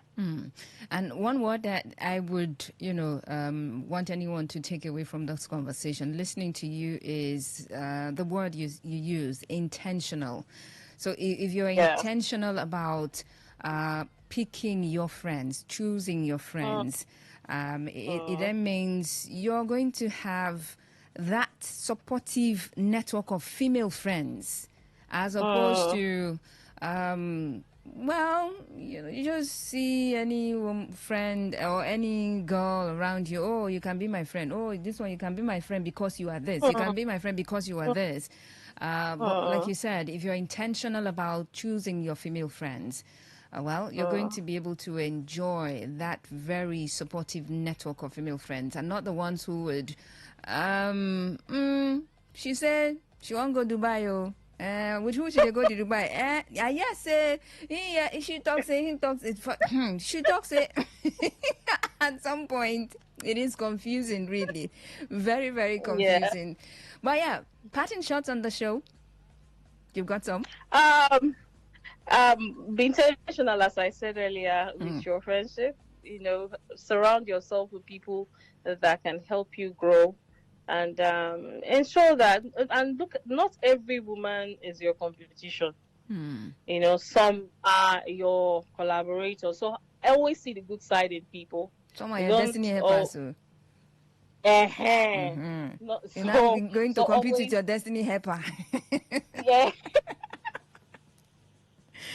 So in anything you do, have a positive mindset, even in picking your friends. Be intentional, but also see the best in people. Don't always think, this one will come finish me. All right. Thank you so much, Bodhi Robert. I really do appreciate your time on the show. Thank you so much. All right. I appreciate you. All right. Okay, that was our guest on the show, Bodhi Robert. She is a journalist and a connector, okay? And, well, we've been having a conversation about female friendships. And I'm just going to ask you, how supportive do you think female friendships are? As a man, well, you're not a female, right? But you have females around you. You observe, you notice. And sometimes you are the one who even notices that, this one, no, they're not, they support themselves. This one, no, this friendship is fake, or this one is that and that and that and that. But basically, you have experience as well. Observed experience. Yes, observed experience. Not like a lived experience, because you're not a woman. You don't have female friends. As a woman, you're a man, you have female friends, but you're not a woman who has female friends. Okay, so that is you would come on this conversation, or you come at this conversation with from the point of observation, because you have female friends, because you have female family members, because, well, they're basically females in the society, and so you see them, they do things, you hear, and all of those. But if you are a female listening to me, well, let me hear from you. How supportive have your female friendships been over the years? Let me know. Are there points when it is highly supportive? Are there points when it is really, really not supportive? Because for some people, growing up as girls, where you really do not understand where your life is going. Okay, so maybe you're in secondary school, you just left secondary school, and you just have female friends. You don't have intentions, you just have them. Although you're friends with some because they are brilliant, yeah. You're friends with some because they are beautiful, you like them, you like their nose. You're friends with them. But you're not looking at a lot of things. You're not looking at how you're going to build together like that. Even though you have your dreams, like, we're going to be doctors together, or how to be the doctors together, you don't have that conversation.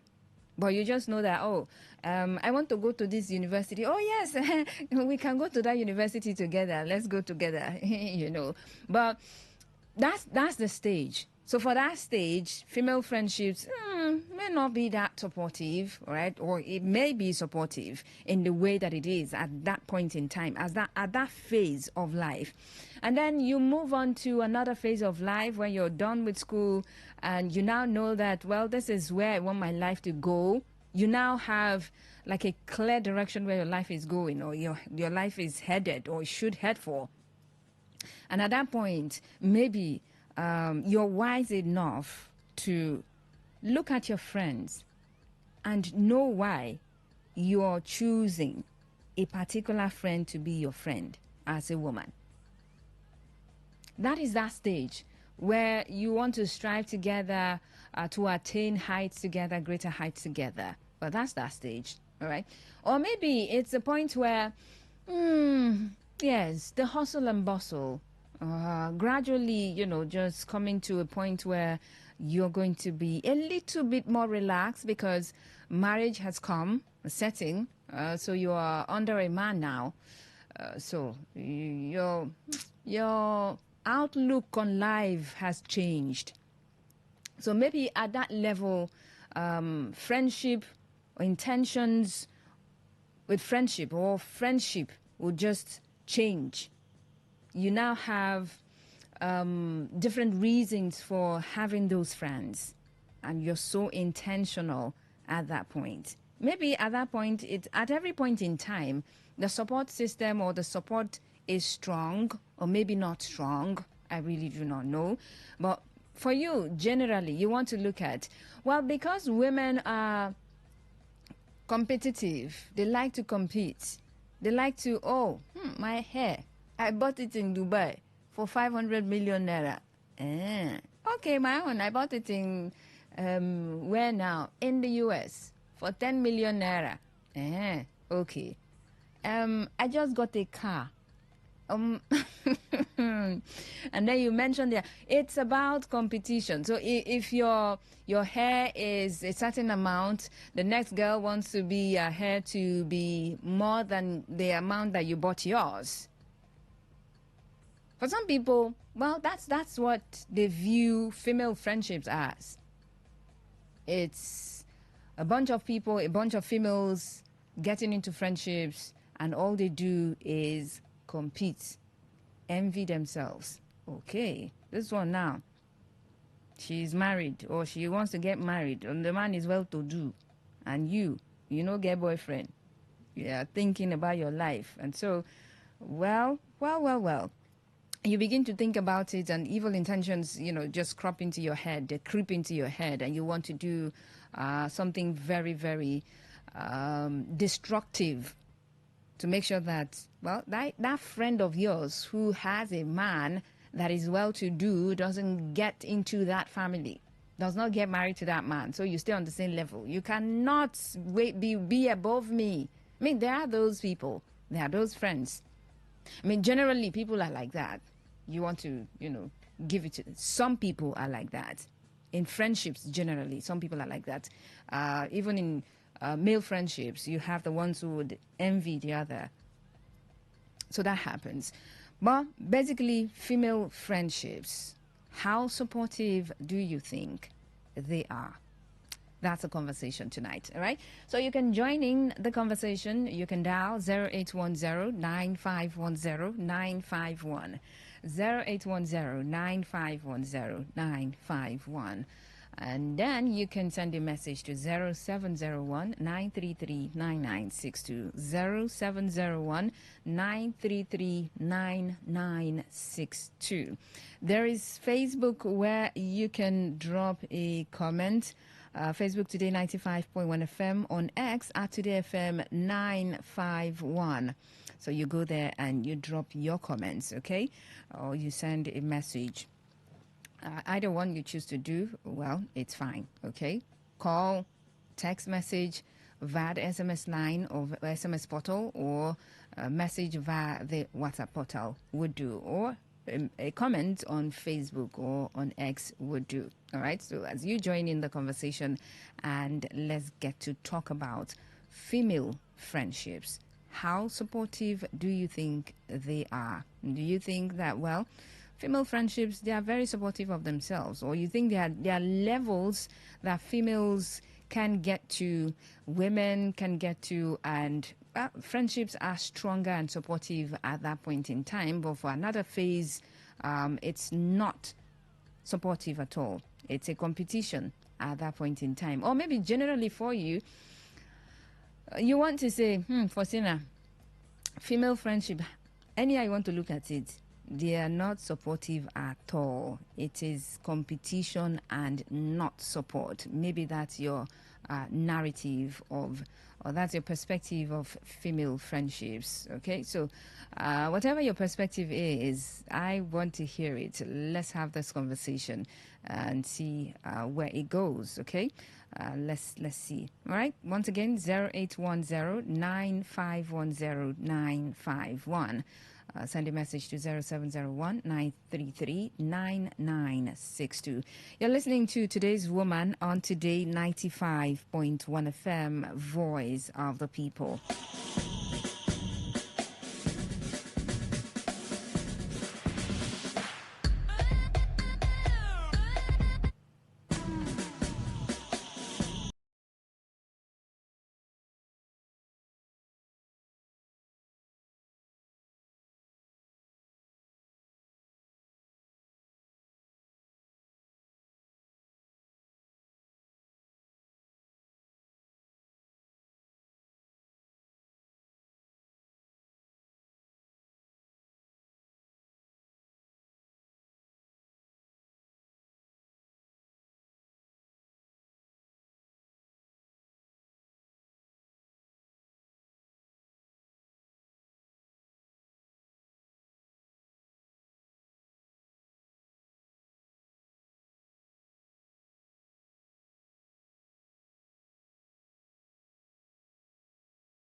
Around that. But they tell you they do male friends, they don't do female friends because, well, they talk about backbiting, they talk about competition, they talk about lack of support as the reason, and emotional security. They talk about the fact that, well, they cannot be vulnerable with their female friends. They'd rather open up to their male friends and, just they just know that their secret or whatever it is that they've shared with that male friend is going to stay there. Except that male friend, well, there are cases when that male friend may spill the bean as well. But generally, some people believe that, well, if the person is your male friend and you share that story with that male friend, it's just going to stay there. And so that's the reason some women, some females, have male friendships and not keep female friendships as well. All right, go on and dial the number 0810-9510-951. That's the number to call, or you can send a message to 0701-933-9962. 0701-933-9962. There's also Facebook where you can go drop a comment. Facebook Today 95.1 FM, on X at Today FM 951. And yes, you send a message, you call, or you drop a comment, and let me hear your perspective about female friendships. How supportive do you think they are? Do you think they're all about competition, or, well, they're highly, highly supportive of themselves?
this is what you want to become as a person.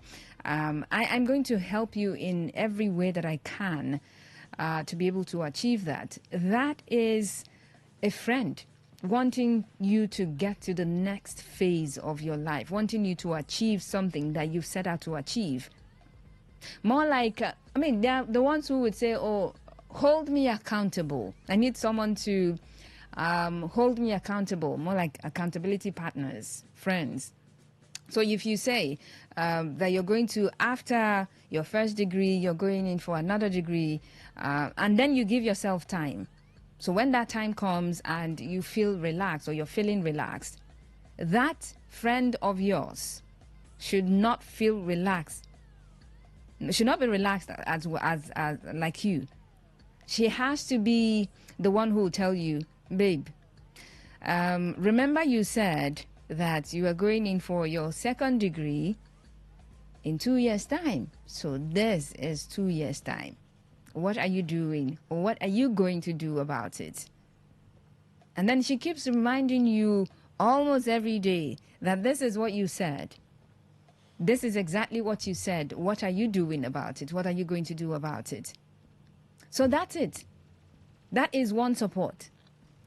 And another area of support that friendships you want to look out for is that emotional support of friends. And for you to support a friend emotionally, there's got to be the point of sharing issues, deep issues. So you have a burden as a friend. But you want to unburden. But sometimes people are very careful. So they don't overshare. And they're looking at certain people, okay, I look at this person. If I told this person this particular secret, maybe it's a secret that you're holding dearly, you're embracing that secret, you don't want anybody to hear, but it's heavy, you want to share. So you're looking at that friend that you share that secret with, and that secret is going to stay secret. And it's been said that, well, my gender, we're not good at that. So your bestie, your female friend you think is your bestie, has another female friend who is a bestie. And so there is no guarantee, there's no tendency that that secret is just going to stay secret. And that's the reason some are very careful. Some females are very careful with their female friends, with sharing with their female friends. So if I tell you this one now, before you know it, you go ahead of me and do something, and that shouldn't be happening.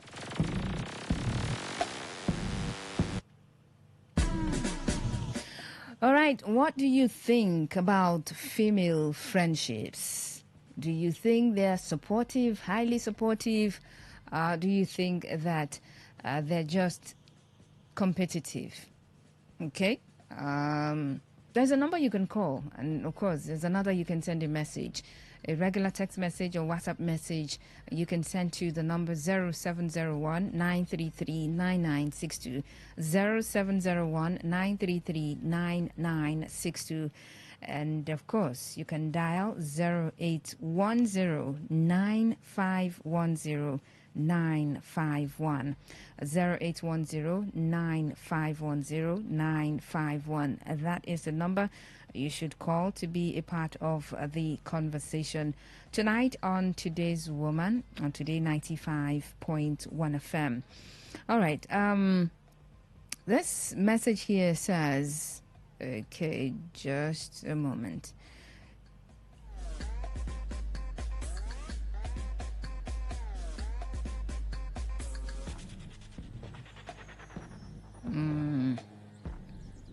Okay, so I'll take the message after this call. Hello, good evening. Good evening. Yeah, you're welcome. Okay, it's a female show, I mean? Yes, it is. Okay. Maybe this is the first time you're listening and calling in. Yes, it is Today's Woman on Today 95.1 FM, Voice of the People, and it's a female show. Okay, and I'm asking, and I'm talking about female friendships. Do you think female friendships are supportive?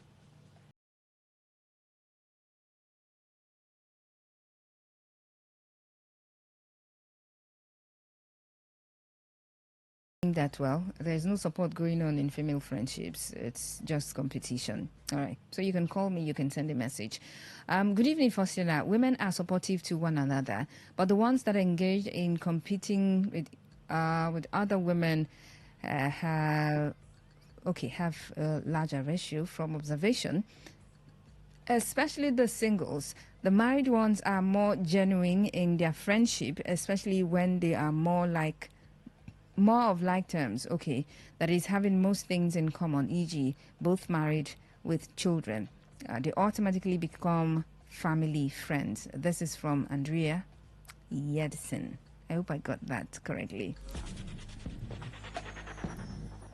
Okay, so there are phases as well. You said,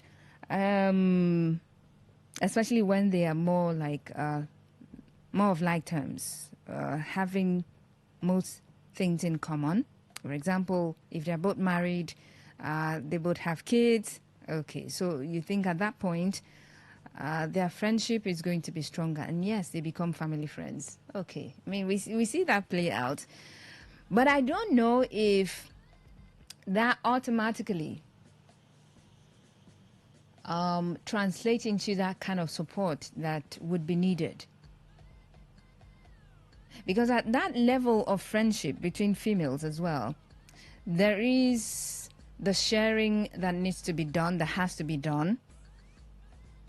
So if things are shared, is there a guarantee that, because at that point too, they probably would have other friends who are like them, other friends who are married with kids as well.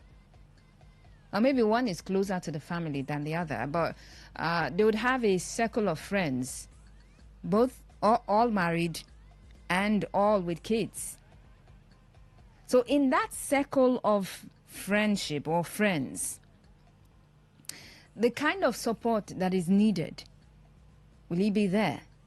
Or it's just going to be on a minimal level? The support is not going to be strong. It would just be that, oh well, because we're all married, because we all have kids, so let's just roll together. Because you want to look at all of the ways that the support can come, or the support comes, and not just because, well, we're friends because we're married. We're friends because we have kids already. But in that friendship, what happens? Between the females, in that friendship, what truly happens? Do we have that level, that high level of support in that friendship? Whichever way that the support can come. And especially people have problems with women's friendship, and emotional support. And inside the emotional support, you want to talk about sharing. And in sharing, there is the part of the person who is sharing that, well, I'm sharing this with you, and I'm expecting that this is going to stay between us. Now, there's no guarantee that because these women, they share things in common. The one person who has shared one thing, that person's secret, if it's a secret, is going to be safe. Maybe this one friend would have the other one come over, and in the process of gisting, now story they bring story, now gist they bring gist. Before you know it, they've said something. Oh, this one said,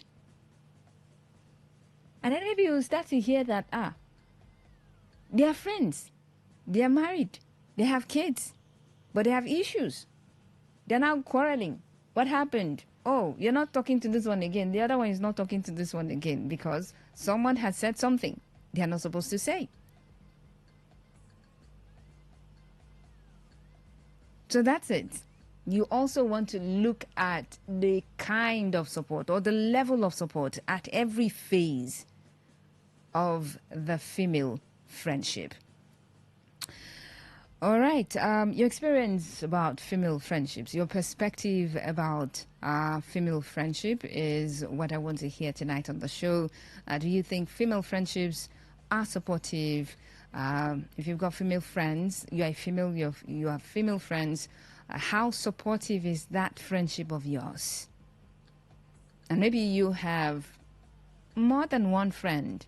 You're a circle of friends, female friends. How supportive is that circle of friends that you have?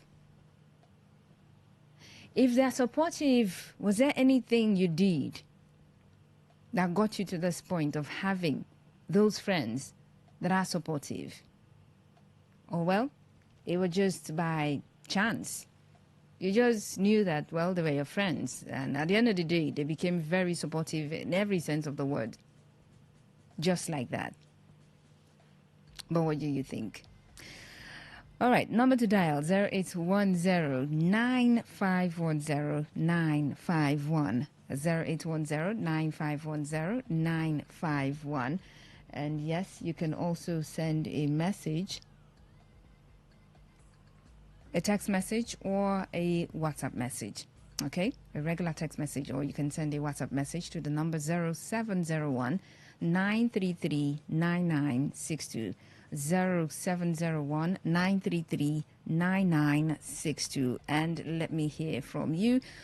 You can also drop a comment on Facebook Today 95.1 FM. On X is at Today FM 951. At Today FM 951. That's why you can drop a comment on X, and let me hear from you.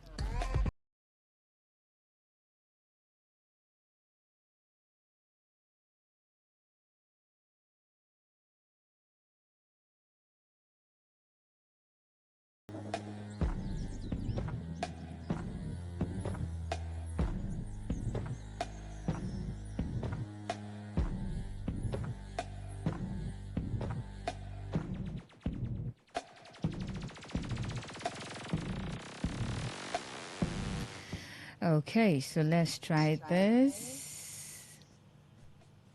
Hello?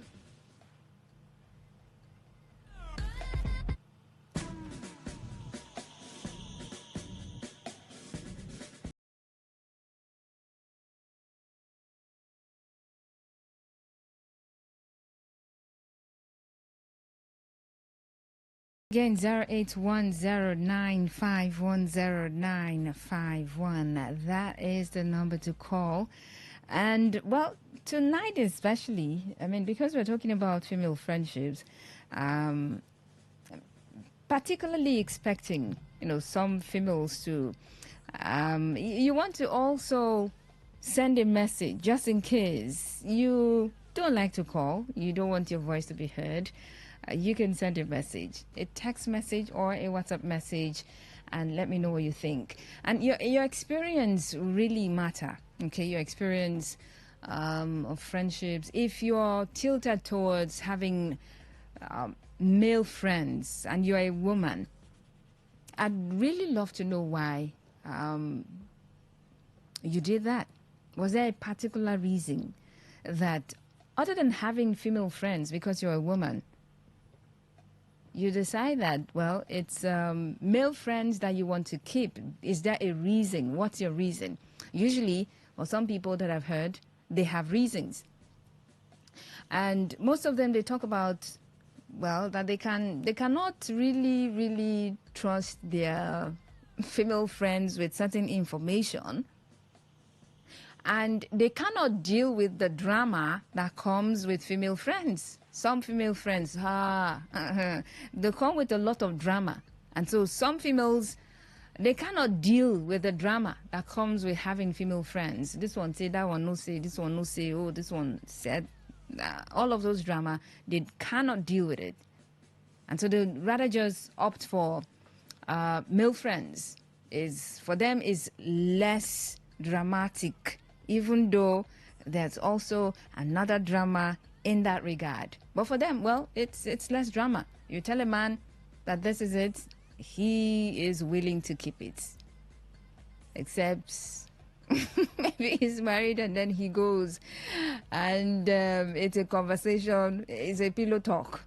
Except, but there is a tendency that some people feel that, well, there's the high tendency that that thing that you've told a man is going to keep it a secret. So that's the reason some of them, they opt for the male friends.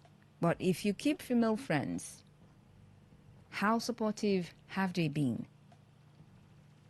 Have they been supportive in all phases of life? And you, well, what do you think? What's your perspective? What have you observed about female friendships? I mean, you have sisters. You have, I mean, as a man, you have sisters. You have mother. You have, if you've got daughters, you have daughters, nieces. And you have friends, neighbors around you. And they've got friends that are females as well. Except you've not been observing what's going on. But I know some of you have been observing. I mean, that's the reason you tell me sometimes that, female supporting female is a scam. I know you've said that before. And you don't believe that females, genuinely, we support ourselves. We really do not. We're just about the competition. We're just about looking at ourselves and saying, well, you're getting this, I haven't gotten it. And so I'm going to be envious. Let me see what I can do to put sand in your gari and all of those. But these are experiences of some people. Okay, so what is your experience? What's your perspective?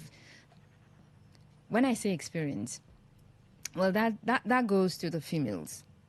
But for the perspective, well, as a man, you can have a perspective of our female friends. And you think that based on observation over the years, this is your conclusion that, well, female friends can be supportive or they're not supportive. They are always competitive.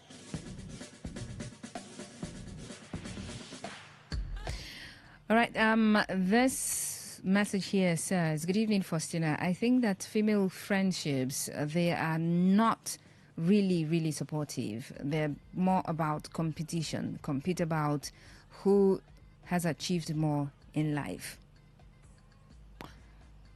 Well, I mean, these are some of the issues. Competition about who has achieved more in life. Okay.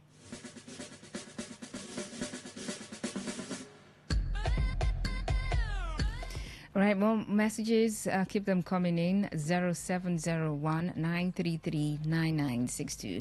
0701 933 9962. That is for messages, okay? Regular text messages or WhatsApp messages you can send to that number, or you can call 0810 9510 951. 0810 9510 951. That is the number to call to let me know what you think. What's your perspective about female friendships? Do you think that they're very supportive or, well, they're highly competitive? It's about competition.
Okay, let's see this. Hi, Fonty Nation. Special Douglas, good evening. Good evening. At some point, I was thinking that there is an embargo Yeah, I was thinking men so not to too. call. No, there is none. But it just shows that, You know. we know.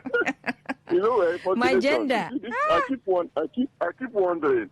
It's so generally understood that your gender are quite verbose, very, very verbose. But when it comes to issues of the general public, you guys don't, except a few. Yeah, just Why a few. is it so? Well, Why is it so? Nation, please. I didn't mean to interrupt their affair because I know it would have been better to hear from the horse's mouth, because they are the ones who understand it better and they know how it feels and they know how better to explain it. Yeah. But as a man too, I think I will also lay one or two experiences, and so that since they are not ready to talk, this is your gender, they don't want to talk. Let us be talking for them. But it would have been better that they spoke. Yes, let them be listening and be shaking their heads. Nation, I heard your guest, and I also join you in taking note of her position when she said the choice should be intentional. I like that aspect. The friendship choice should be intentional. Right. But I also go a little bit further to say that being intentional, you should also consider the intention of that intentional friendship. If you are being a friend to somebody, for instance, the intention is to have more business idea. For instance, the friendship is for you to nurture more idea about raising kids. If it's a church relationship, charismatic relationship, you also have to know what you're benefiting from that relationship as to that, aspect. Very meaningful.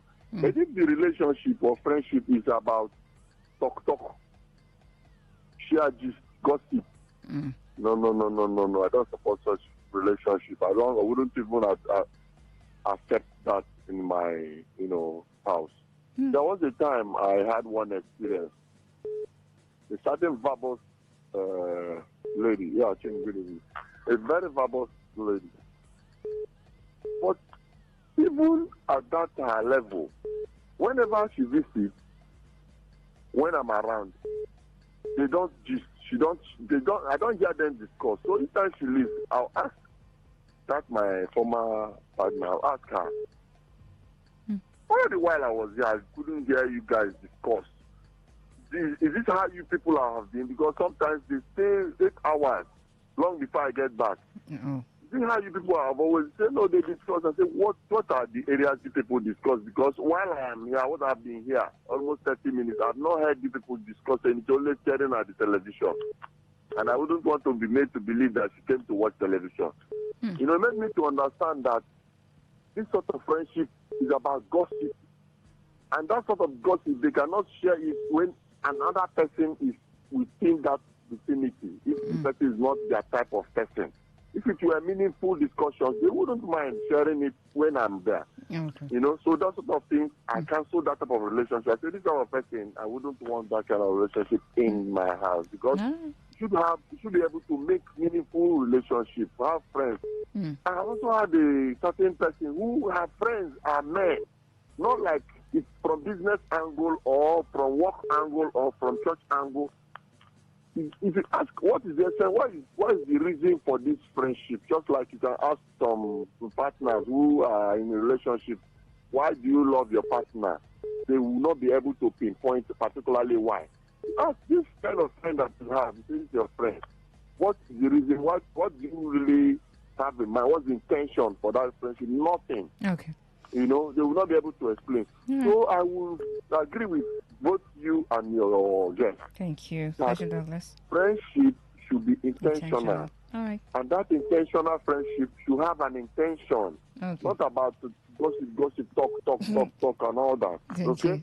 Thank so you. I also want to encourage your gender. Please, you guys should call in. It's Call okay. in. Not that I didn't want Thank to you. call in.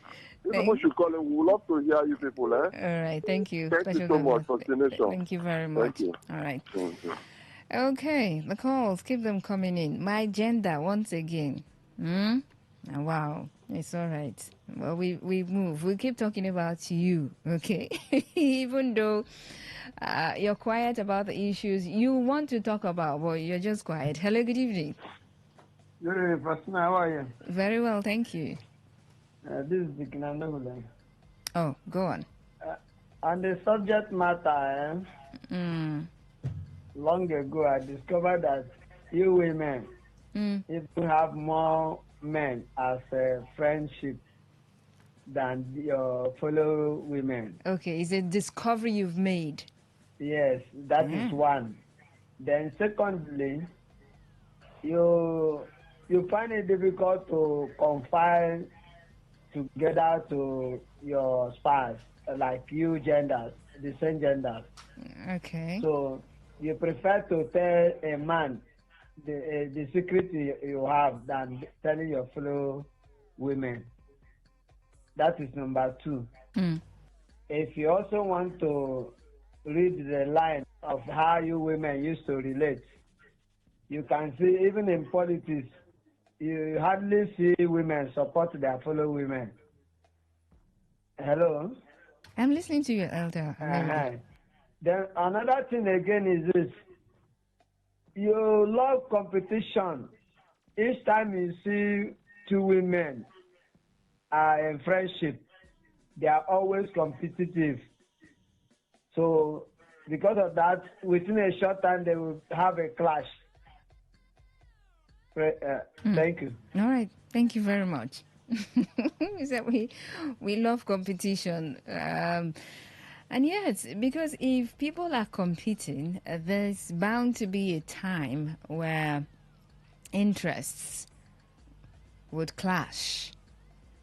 And there's bound to be a time when there would be some sort of conflict. But if it's a support, well, I mean, everyone is going to be doing all they can to support the other person. So if I'm doing something to support my friend, my female friend, she would be happy. And if she's doing something to support me, I would be happy. And so in that line or in that regard, we're just going to be, happy for ourselves. Not like we wouldn't have, one issue, one little issue or the other. But if it's about competition, well, there would come a time when envy would set in. Oh, you have this one now, I don't have it. Or you've gone here now, I haven't gone. Or you've been to this place, I haven't been to this place. Wahala. So if it's about competition, definitely there would be a time when quarrel, fights, malice, and then at the end of the day, if you're not careful, friendship is going to be severed, and then they'll go their separate ways. And the stories will be, oh, that person was my friend that year. She wasn't good. She did this. She did not do this. That happened. But let's move on. This one says, it depends. This message from the SMS portal. It depends. Age difference and maturity is the difference. The more the age difference, the more the maturity, the more supportive. Okay. The less the age difference and maturity, the less supportive and more competitive most female friendships. Oh, deep analysis. Okay. The more the age difference. So let me get this straight. So if, for example, if I have a female friend who is way older than I am, is that the kind of age difference you're talking about? So you think that kind of relationship is going to be very supportive? Well, that could be true, yeah. Because that person, that female friend is going to understand me. And it would come from a place of, well, I've been where you were, or you are. I was where you are. And so the friendship is going to take a turn, a different dimension. Like I'm going to be helping you grow, to get to my point. It's like a mentoring kind of friendship. Okay, so I understand. I really do. Well, yeah, 0810951091. You're listening to Today's Woman on Today 95.1 FM, Voice of the People. And our conversation today is on female friendships and how supportive are female friends. How much support do you think female friends give to themselves, or are they more about competition? What do you think? What is your perspective of female friendships? What do you know? What have you observed? What do you notice about female friendships? Are they all about, well, if you have female friends, it means they're all about gossip, it means they're all about competition, or you think they're all about growth? They do things to grow themselves, they're not competing, they just want to fulfill dreams and achieve or attain goals and just generally grow together in life, generally. I know you just look at, because there's no way we talk about female friendships and then you would not look at male friendships. I mean, they don't get wahala. They don't have wahala. They come, they talk about the things they want to talk about briefly, and then they get serious. For the time that they want to loosen up and unwind, they talk about sports and all of those things, and that's that. Some talk about women, that's that. I thought at a deeper level, some they can confide in themselves. Some can, because men, well, they like to just chest everything. They just like to bear everything. I'm a man, I can take it. So there's no point in sharing with another man, except if it's some sort of financial issue and he wants, some sort of lifting, some sort of financial help. Even at that, he would think about it very well. But he's not thinking that, oh, well, if I tell this man now, he's going to tell another person and another person. Well, some do, but it's not the general view that is held of men. Their kind of friendship, they get serious, they grow themselves, they're very, very keen about achieving. It's not just about, it's not just about competition, even though some may compete. And even the some you want to analyze their lives. Or you want to look at maybe their age range as well. Maybe at a point in time in their life, or all they want to do is, I want to buy Range Rover. Oh, guy, you don't buy Range Rover. Me too, I will buy Range Rover. Well, that is a phase. But there is a phase that they would get to. That would not be a problem. I mean, that's not their conversation. Their conversation is, how do we build this business and make it go global? How do we expand? These are the conversations that the men would have. Right? Yeah. These will be the conversations. All right. So let me take this message and then as we gradually wrap up the conversation for tonight. It is Today's Woman on Today 95.1 FM, Voice of the People. Okay, this one here says, good evening, Faustina. Okay, the shame for my gender. Well, see, this is not the first time, my gender. And they will just listen, not say anything. And until they are triggered, until something triggers them, and then they begin to call and be like, no, that's not what women do. That thing that your caller said, that's not us. That's not us. Or certain conversations, and they just gather. It's all right.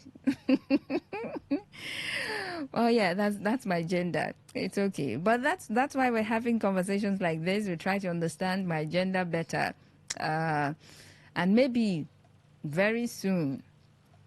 It's just that they will not even want to come and tell us why they don't get involved in conversations like that. They will not.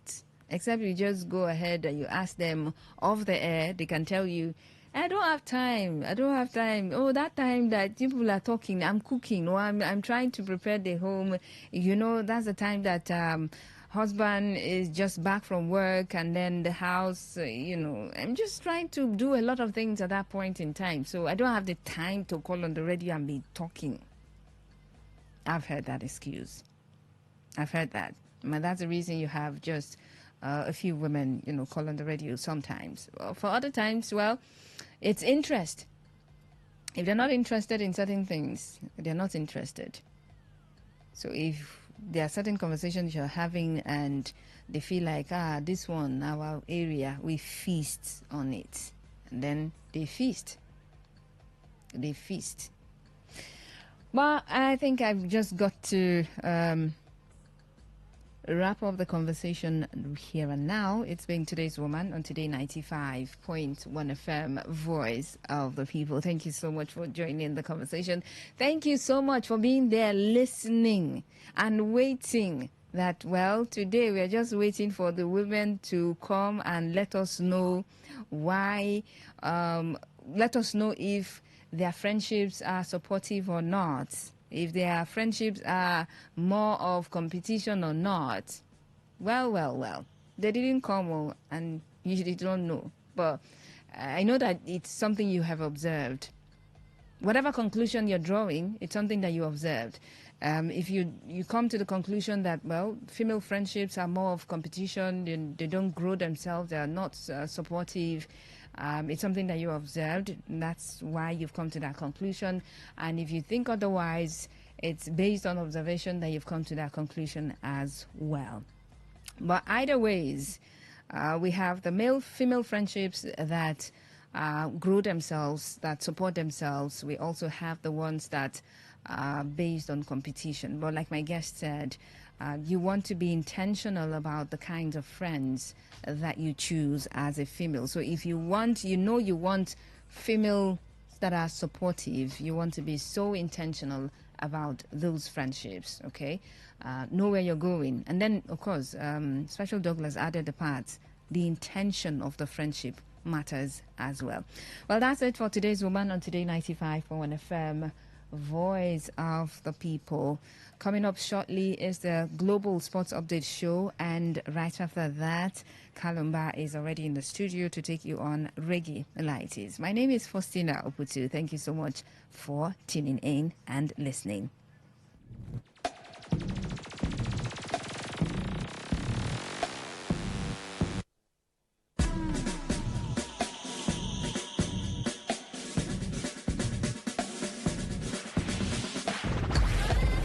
Station with the As the voice of the people, we make sure that no one misses out. On Today 95.1 FM, there's something for everyone.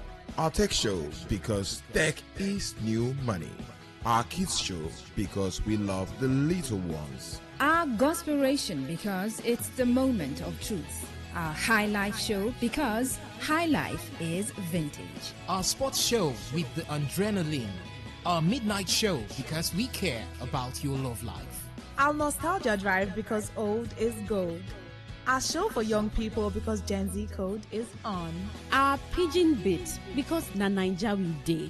Our book review, because books are a mirror. Our big stories, because big things only. Our health shows with seasoned health experts, because we care that you're healthy. Our eyewitness report, because we want to hear from you. Our reggae show, because Rastafari. One love.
of grooves, jazzy horns, and soul-stirring melody.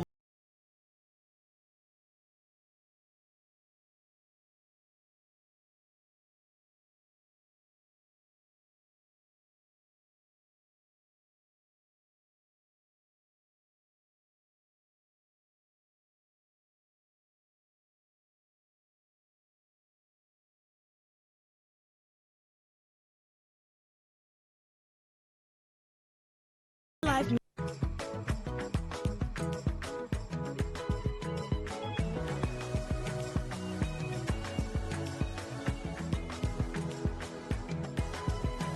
This weekend, the Nigerian Premier Football League goes into match day 27. On this edition of Global Sports Update, I'm going to be talking to a football expert, especially when it comes to the domestic scene. A man who has followed the Nigerian league for so many years. Aikoji Ojekere is his name. He'll be joining me when we come back from this very short break.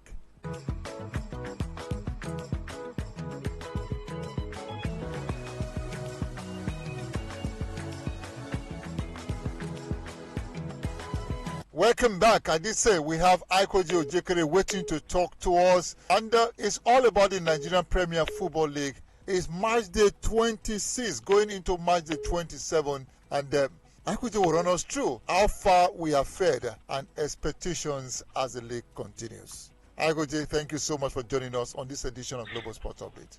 Pleasure is always mine, Godwin. Thanks. How do you feel about the league so far? Well, it's the good, the bad, and the ugly. I mean, starting from the ugly, what has happened last being wiki tourist violence in different parts of the of league venues. I begin to wonder when we're actually going to get it right. Sanctions here and there. But I think we should find a real solution, get to the root of it. Because I don't know if these sanctions are not working. I thought automatic relegation will be it if they have to put it in the books, and nobody will want to do that. You go back to the wiki game. It ended 4-4, 8-goal trailer. No one is talking about the goals. I mean, Uche Collins got a hat-trick. Jonathan Merigal got a brace for Wiki Torres. He got an assist from Ibrahim. He also assisted Ibrahim Shaibu. These are exciting, the good we want to talk about the league, you know. But when violence overrides all of this, then it leads to some other things. The coach of Wiki, former coach of Wiki, Abdullahi Maikaba, resigned, citing disunity, that aside, but he mentioned threat to his life. Yeah. Physical threat to his life, and the league has not addressed that. The club has not addressed that. You know, we just move on. You know, like those things don't matter. Interesting. I mean, how do we continue? If a coach comes out to talk about threat to his life, then it means any other person who's going to that match venue is even not safe. And the man has left the club. This someone who has been in, has helped the club to their best outing in the league. They went down, he brought them back. You know, so coming back to you know, the good. I mean, I just talked about that exciting matches we've seen, starting from this same wiki game, 8-goal thriller.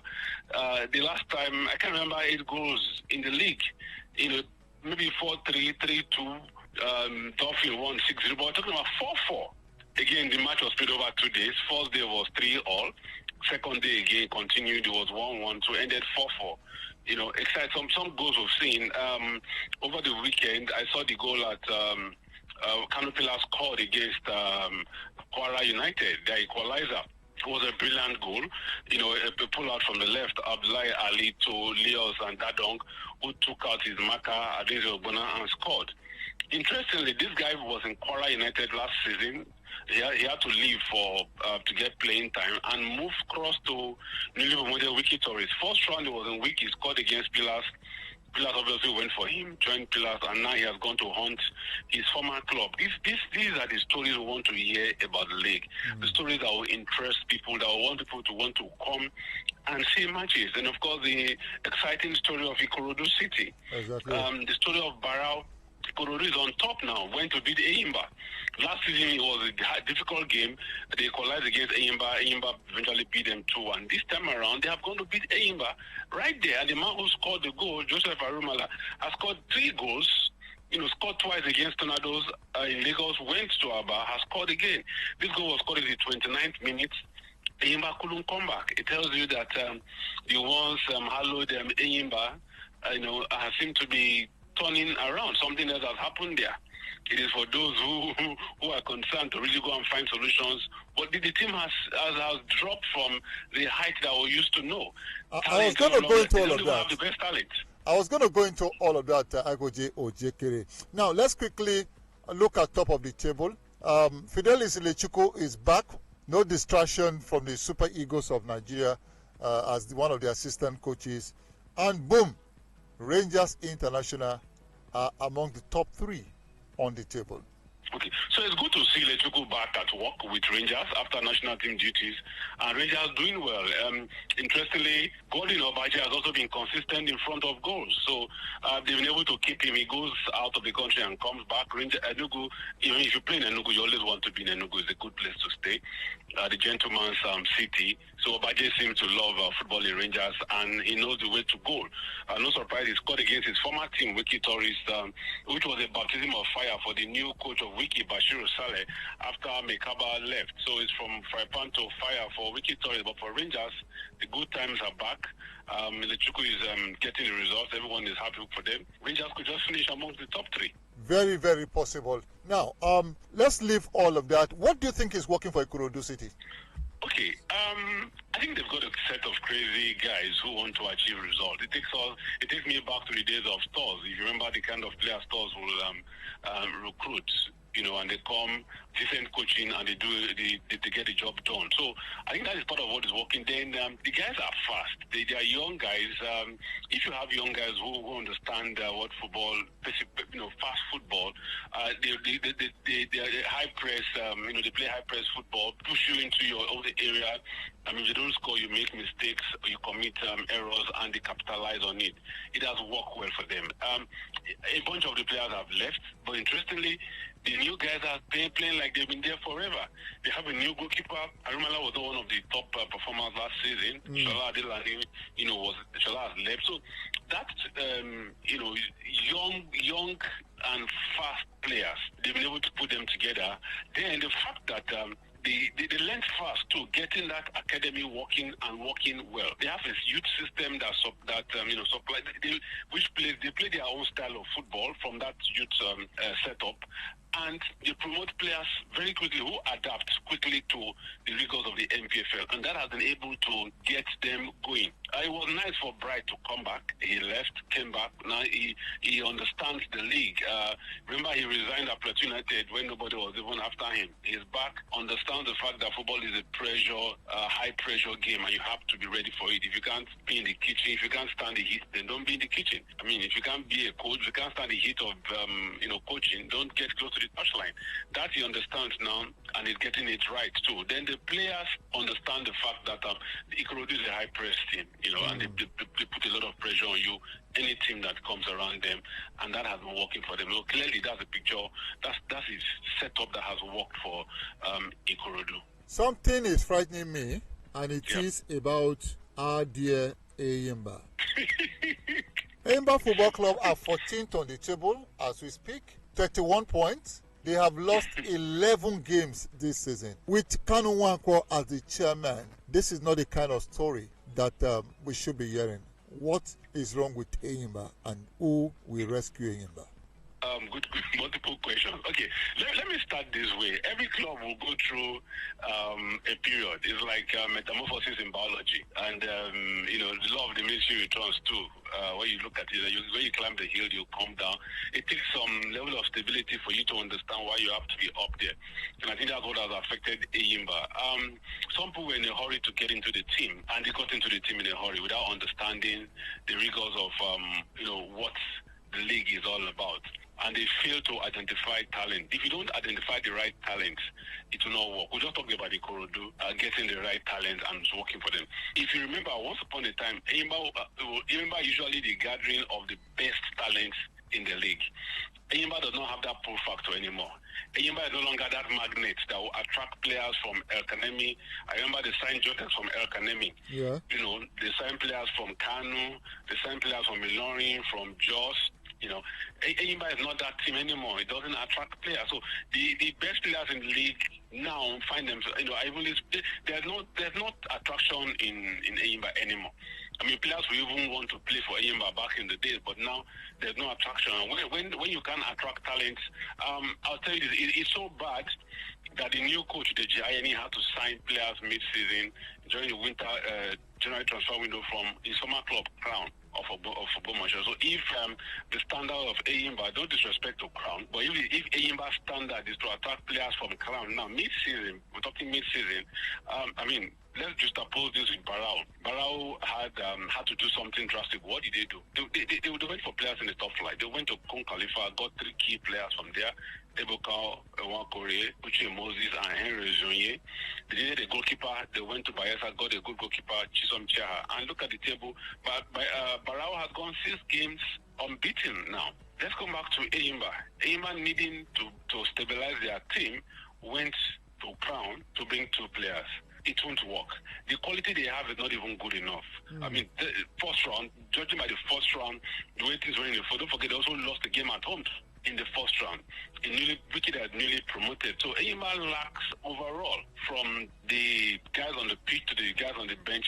Eyimba lacks quality, and that quality cannot even place them in the first 10 in the first round. Second round, trying to strengthen the team, they went to Crown to bring 2 players. Crown is NNL. Where is Crown in the NNL scheme of things? If you check their position, and that's where they are right now. So then you look at the committee of errors, from Ifeanyi Ekwueme to appointing Uche Okechukwu as sporting director, somebody else again, another announcement removing Uche, bringing one, then Uche coming back again. It just shows that Eyimba right now is a confused state.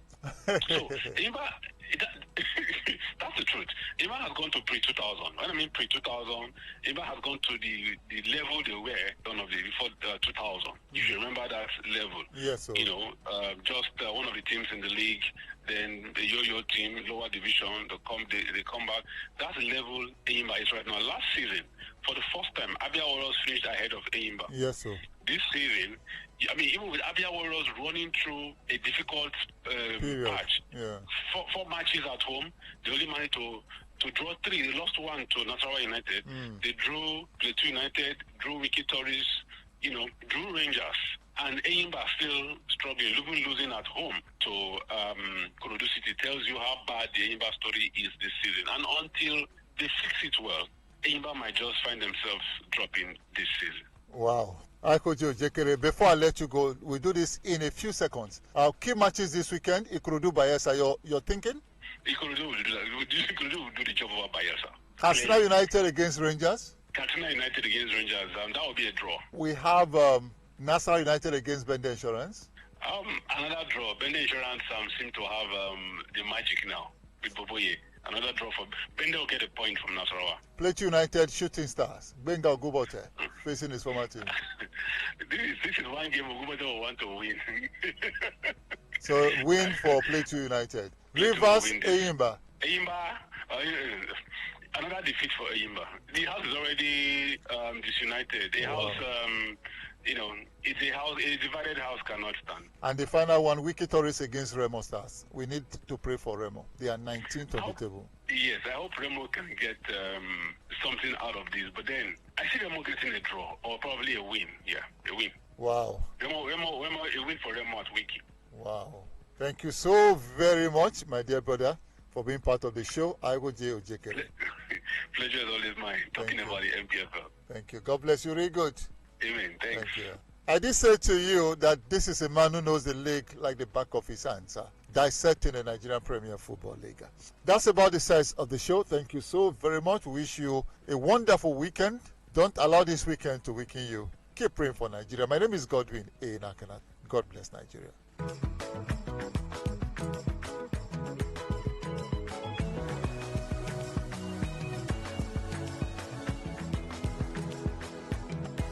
Port Harcourt, are you ready? Today, 95.1 FM, the voice of the people. Today 95.1 FM, where news meets insight, sports meets passion, and entertainment meets excellence. Expert analysis from seasoned professionals and our top analysts, informing, educating, and entertaining you. Your voice, your station. We are the voice of the people. Oh, our Father, who art in Zion.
Good Friday, for me people. You all of them, where them be? Me I know right about. Some of them are just sit up on them bench. Some of them are site and front of them house. Just a little time, some of them sit by them side for them bed. Them feel just one listening to the man them call. Kalumba on this console. I and I say, me brethren, me systems, all of them place them be. Today I want a good Friday. Before we are step on here their board, we must say thanks and praises to Jah Almighty Aye Rastafari. Thank you, Jah, because we are sight another week, another day for them people. Right, I know this is Reggae Milites on 95.1 FM. Me, I go jam it and make sure Babylon Wall are fall because them sweet lady for this station, she a go chant it down with I, Rasman. When me I go come back, me go tell you who are them pill be upon this station. She a look so beautiful, she must a tell we the other side of them story for them family. Everything I go one night for them station. Right about relax and jam, the man them call. Reggae music, feel we show, we make you feel irate and say, big up and chant down Babylon wherever you are there.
want is Ja people, and we no want no wicked people. Right about in this show, I and I have this lady here. This I wanna now be her first time on this program. Comfort, how you feel? I feel great.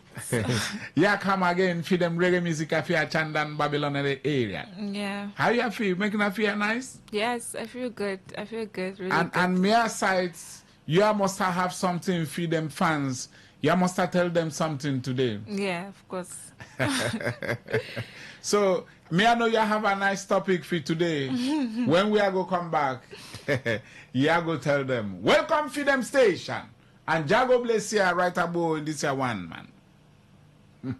Babylon.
A program I call Reggae Milites on this station. The man you hear him chanting Babylon, and the man them call Mbakalo on this station. We must say Babylon wall must fall. Me sisters and brethren, all of them place unu day unu be. I write a will right down this here place outside this here station.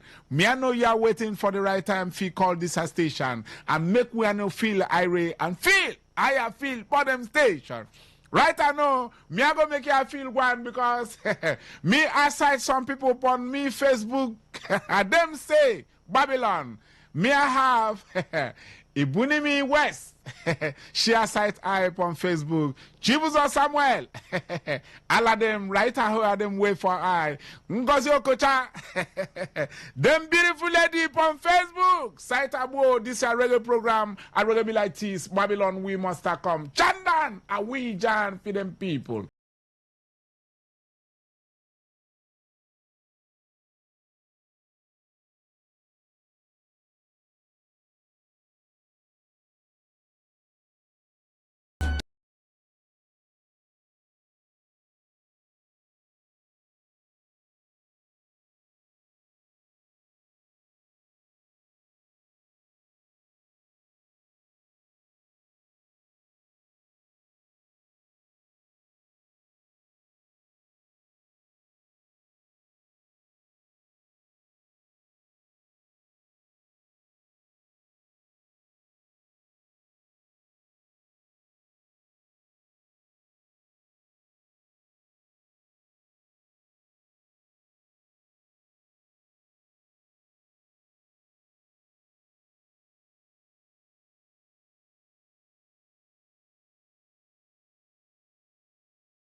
You feel irate? Yes. You feel irate?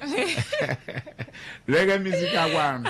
Right now on this second station of this program. Comfort. You know, so many things are going, and we must have a little discussion before we sign out upon this station. Right now, you know, every time them accuse men, them rape somebody, they raped somebody, this, that. Every time this accusation come upon men, whether truth or not, and the man seriously be checked, investigated, and prosecuted. Me, I know such utter no good. What you feel? How you feel when men being accused and them accuse them wrongly? You know, them say when a woman want to wicked a man, him look for one thing. More especially, nobody a joke with rape. You know. Yeah. So what's going on?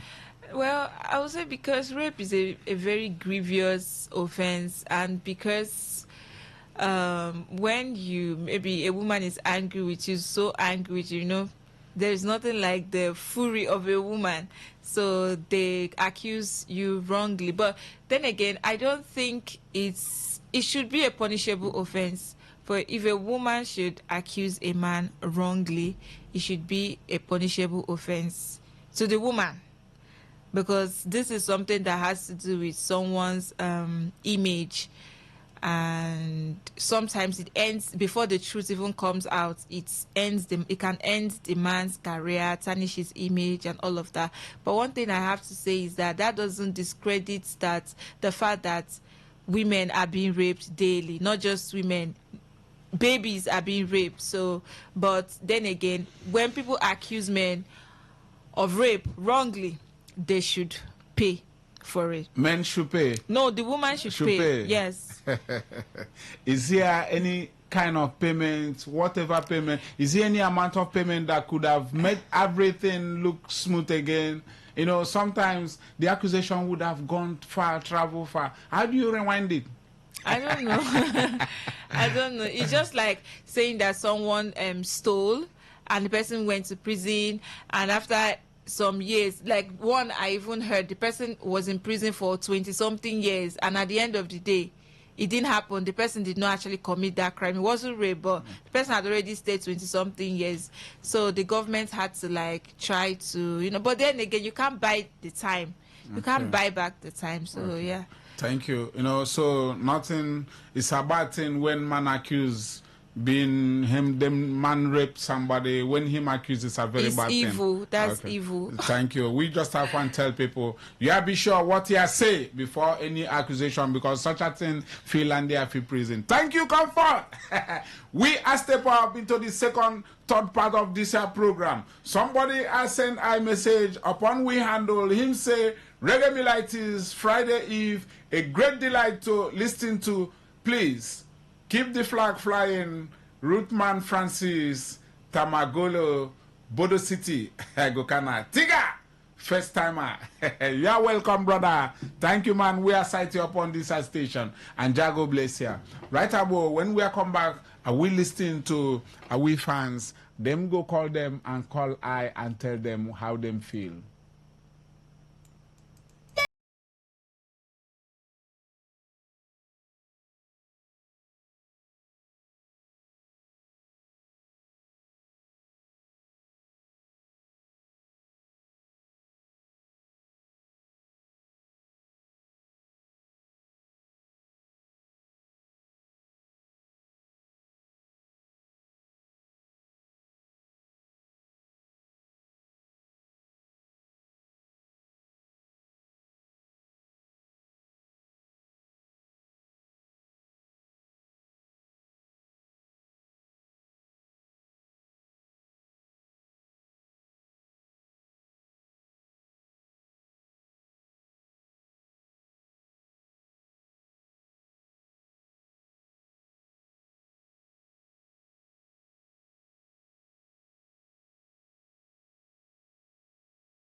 of the state school too will be having combined inter-house sports on Friday, the 27th of March 2026. Everybody, all of them invited. Come there, 27th March, you are go site I. This one come from Mrs.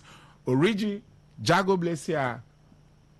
Right now, we must listen to we fans. The number you go call is 081-0951-0951. Call this line and tell I how you feel upon this program. Everything I want right now. And we don't have much time. So, site up war, call this line and tell them. Somebody I call I, man. Who they upon me line? Ruthman, yeah. is calling from Border City. Yeah, man. Me a site a text message upon we handle. How you feel? Oh my God, you see high rate. Totally surrendered to Jara Safari. Living Father. This time I'm praising to the Most High. Ever living. To the Most High of all times. Yeah, man. Living a place of first life. Ever living. That we don't conquer by war, but only with love and Rastafari. Thank you, man. Rastafari. Ever living. Yeah, this man is called Francis, all the way from Ogoniland. Jago bless you if you calling this line. Me tell you the line you go call is 081-0951-0951. Who they on me line? Who they here, man? Yeah, man, Rasta. Ever living. Yes, man. Welcome. May I know you enjoy this program? Yeah, cool and nice. Robin Maja, the farmer. Yeah, man. Tell I your name and where you are called from, root man. Robin Maja, the farmer is my name, and I'm calling from a chief. I'm at my courtyard enjoying myself with 2 days outside. Root man! One love. Ire. God bless you. Thank you. God bless you. All the way, me brethren. Who they on me line? Hey, man. Who they on me line? Hello. Yeah, man. Welcome to them station. Yeah, man. I am. Yes, this sound like the voice of Bardiga. Yeah, man. Me I know you are the one. Welcome, rude boy. Long time me no sight here. What I want, man. Yeah, long time me no sight here. I go trap, man. Welcome, root man. And God bless you. Fire can't go, fire cool, enemies go right. Yes, man. Well, I just tuned into my station now. Thank you. Jago bless you. Yeah. Yeah, man. Live up. Yeah, man. Who they on me line? Reggae Malachi. Yes. Greetings. Yes, man. Welcome, rude man. Yeah, man. This man, them are called Pupa Stone. They call from Eleme. All the way from Eleme, Pupa Stone. Jago bless you, man. Big up. Yeah, man. Respect, man. Thank you for remembering I and 95.1 FM. Me listener, you no feed them program. Thank you, man. And Jago bless you. Yeah, me feel I this keyword. Thank you. Jago bless you. My brain, man. Greetings. Thank you. Jago bless you. Who they on me line? Hello, good evening. My name is Reginald from Chekoche. Me I know that. Regional. Your voice no hide, man. Welcome. Yeah, thank you very much, the reggae people. Thank you. How you feel? Greeting to all my reggae fans. Thank you. God bless you. Yes. Thank you, man. Thank you. I am just tuning now. Yeah, man. I just want to say hi to all my reggae fans, especially my good friend Maga the farmer. Thank you, man. Who they on me line? Man. Hello. Yeah, me can't hear him. Everything no one nice here. You know. You made my day tonight. Thank you. And Jago bless you, man. God bless you. God bless you. Yeah, man. All right. Thank you.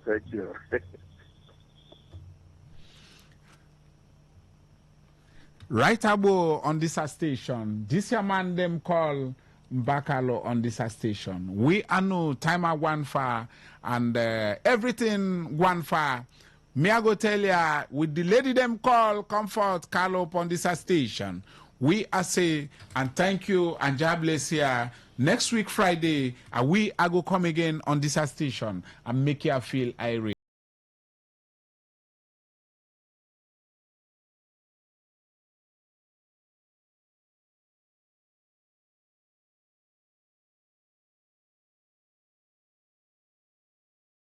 Okay. For herbal medicine, when they produce stronger, correct medicine, they take it, they support with country healthcare system. Country man, correct, bakelistic, ogbonge herbal medicine, they we know they come out for public anyhow like a big basket. Full ground as every Christmas have been boundary. Sickness self sabi medicine will pass them. After all, monkey smart now because tree near tree is a forest. Heritage International go use the technology of computer testing machine to see and know before attacking that your health condition. We don't become umbaruba for your life with the correct treatment. Therefore, whether definition or without definition, make you visit Herbal Heritage International offices way near you. Herbal Heritage International. Now Hello and welcome to the program Roots and Herbs.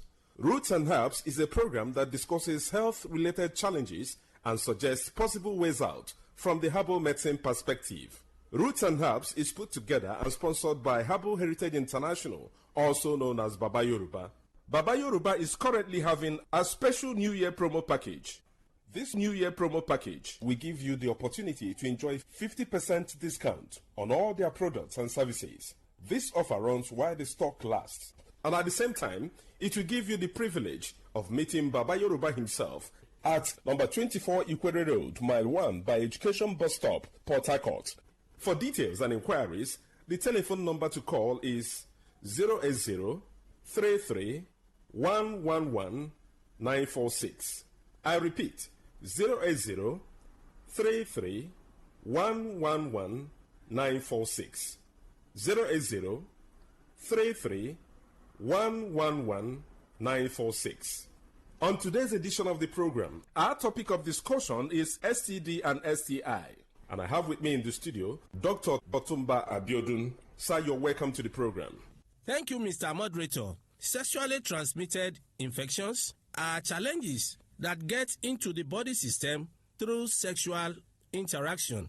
But the basic thing is that the causative organism is able to get into the body system and continue to divide, thereby having the privilege of affecting body cells to cause signs and symptoms. When sexually transmitted organisms get into the body system, they can be classified based on the causative organism. Some are caused by bacteria, some are caused by virus, some are caused by fungi and other parasites. But when they get into the body system, the manifestations that one is going to get do differ in some cases.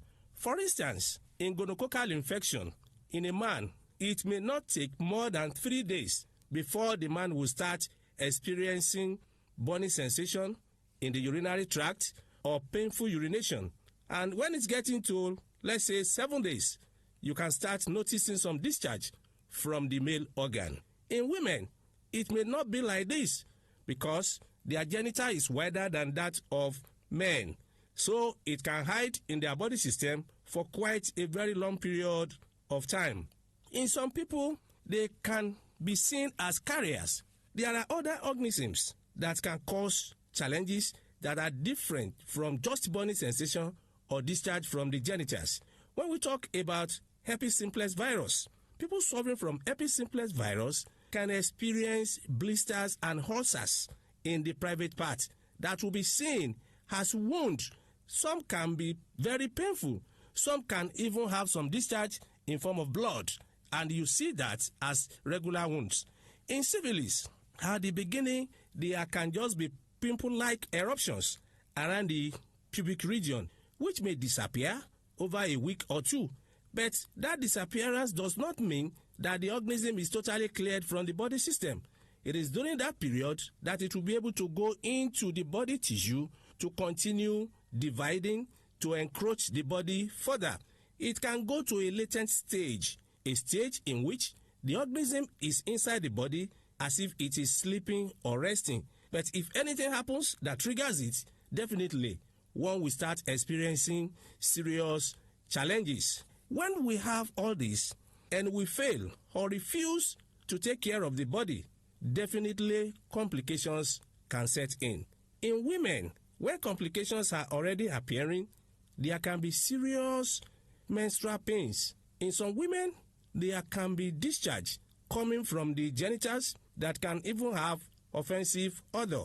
In some, it is possible for them to experience serious lower abdominal pains. Most attempts, these do follow their monthly menstrual bleed. In some women, if it is allowed to continue, you discover that the fallopian tube can be damaged, a situation where this area will be blocked totally. That will be seen as blockage of fallopian tube, which can really lead to infertility in women.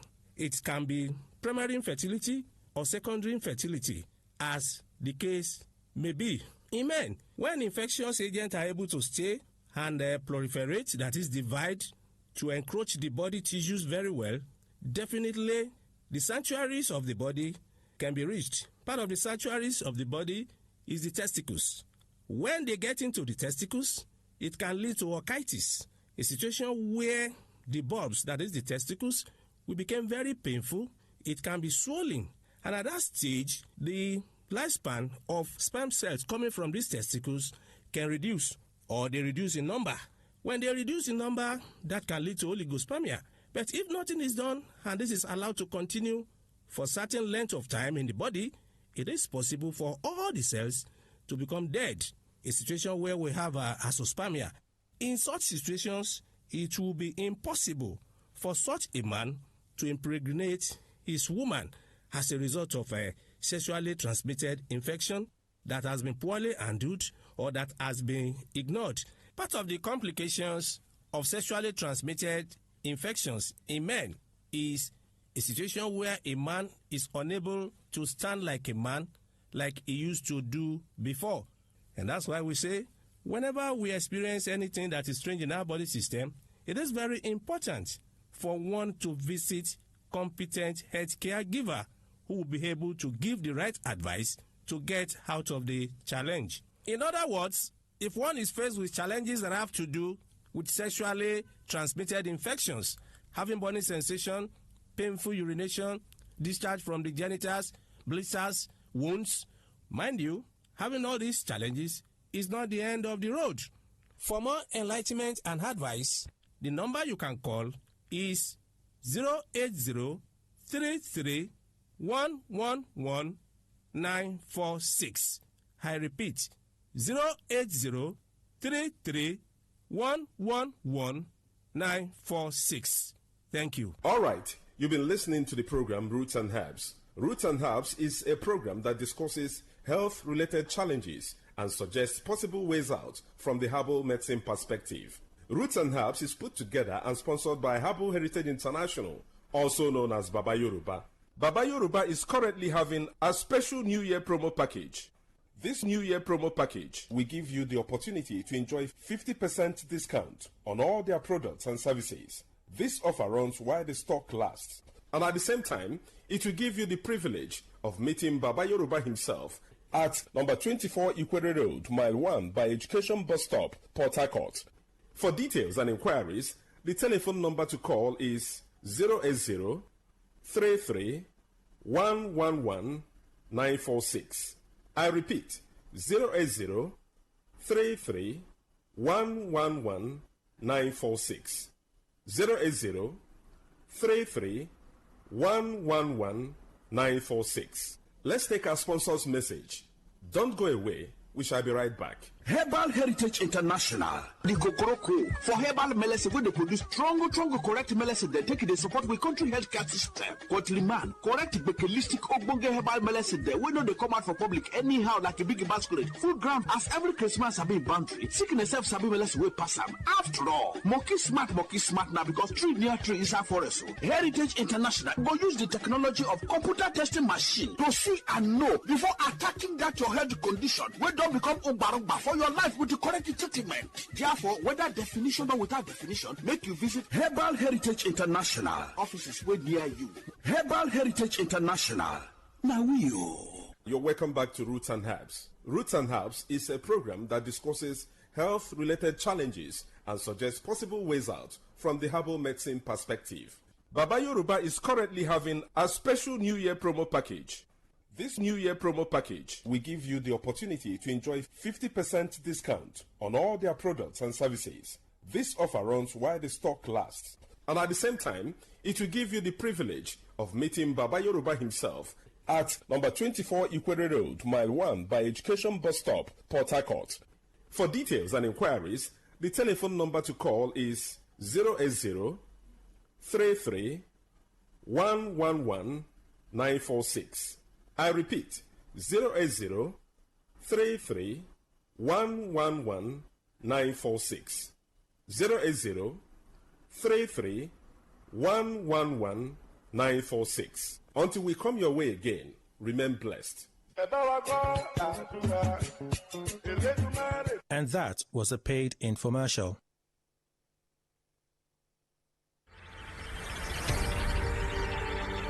Want to know what's happening? Get latest information in sports, politics, lifestyle, you name it. The frequency of choice. Today, 95.1 FM. Today, 95.1 FM. We serve you the latest update on everything. Today, 95.1 FM. We are the voice of the people. The voice of the people.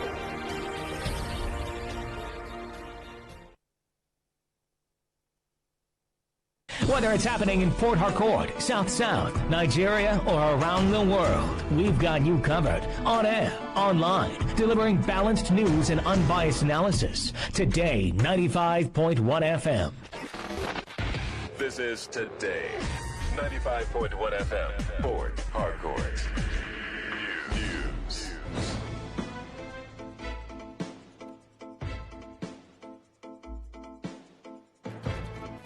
Hello and good evening. This is the World News on your premium talk radio, Today 95.1 FM, Port Harcourt.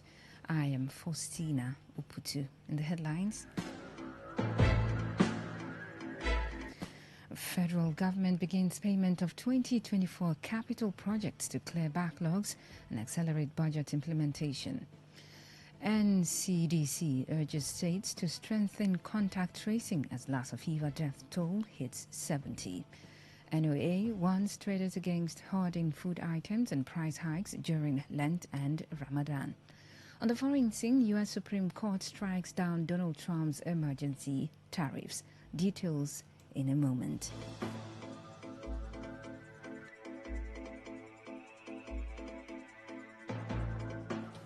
And now the details of the news. The federal government has commenced payment of outstanding 2024 capital projects as part of efforts to clear backlogs and accelerate budget implementation.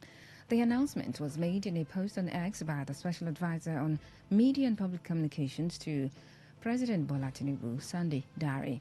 According to the presidency, all ministries, departments and agencies, MDAs, have been directed to submit their cash plans for the 2025 budget at the close of business on February 23, 2026. Payment processing for the 2025 capital budget will commence immediately after the submission deadline.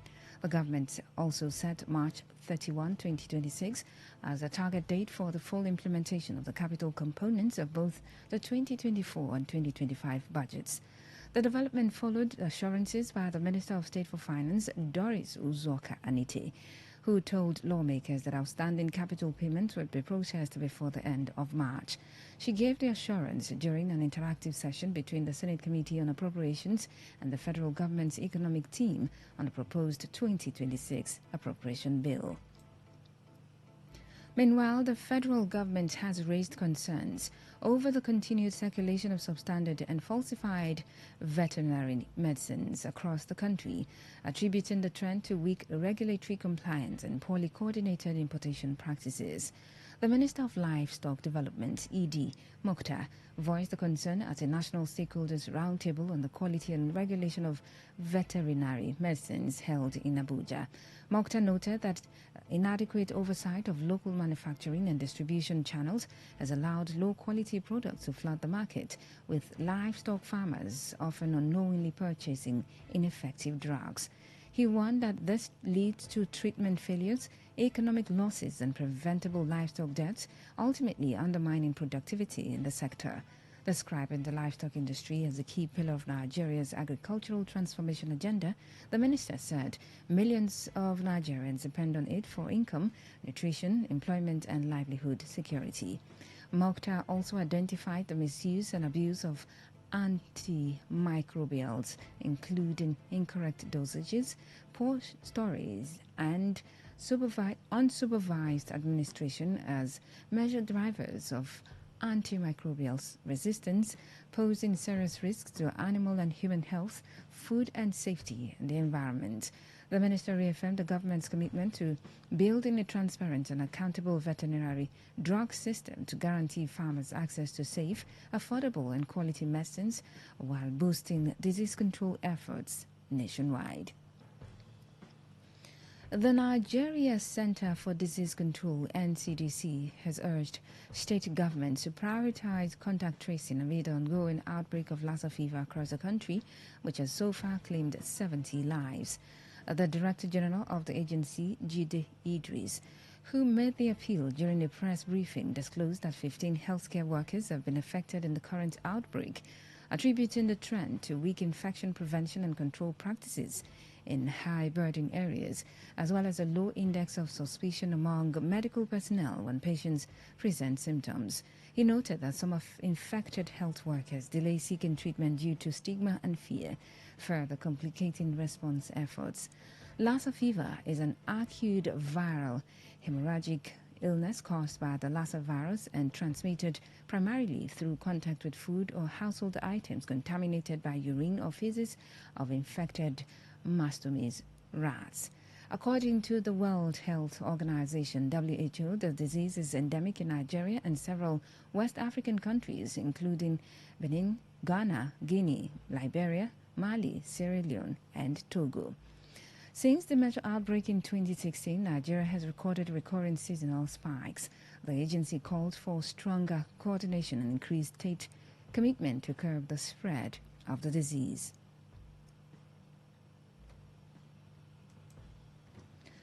The trial of former Attorney General of the Federation and Minister of Justice Abubakar Malami and his son Abdulaziz has been adjourned until February 27 by the Federal High Court in Abuja.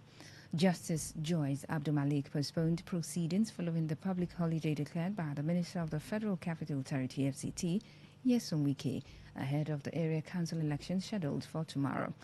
The Department of State Services had on February 3 arraigned Malami and his son on a 5-count charge bordering on terrorism and unlawful possession of firearms. In the charge, the agency accused the former AGF of allegedly refusing to prosecute suspected terrorism financiers despite receiving relevant case files while in office and unlawfully warehousing firearms at their residence in Gese Phase 2 area, Bernie Kebbi, local government area of Kebbi State. At the previous sitting, prosecuting counsel Callistus Eze sought an order remanding the defendants in DSS custody pending trial. Defense counsel Shaibu Arwan made an oral application for bail, arguing that they had been detained for over 2 weeks. Justice Abdulmalik declined the oral request, directing the defense to file a formal bail application before adjourning the matter.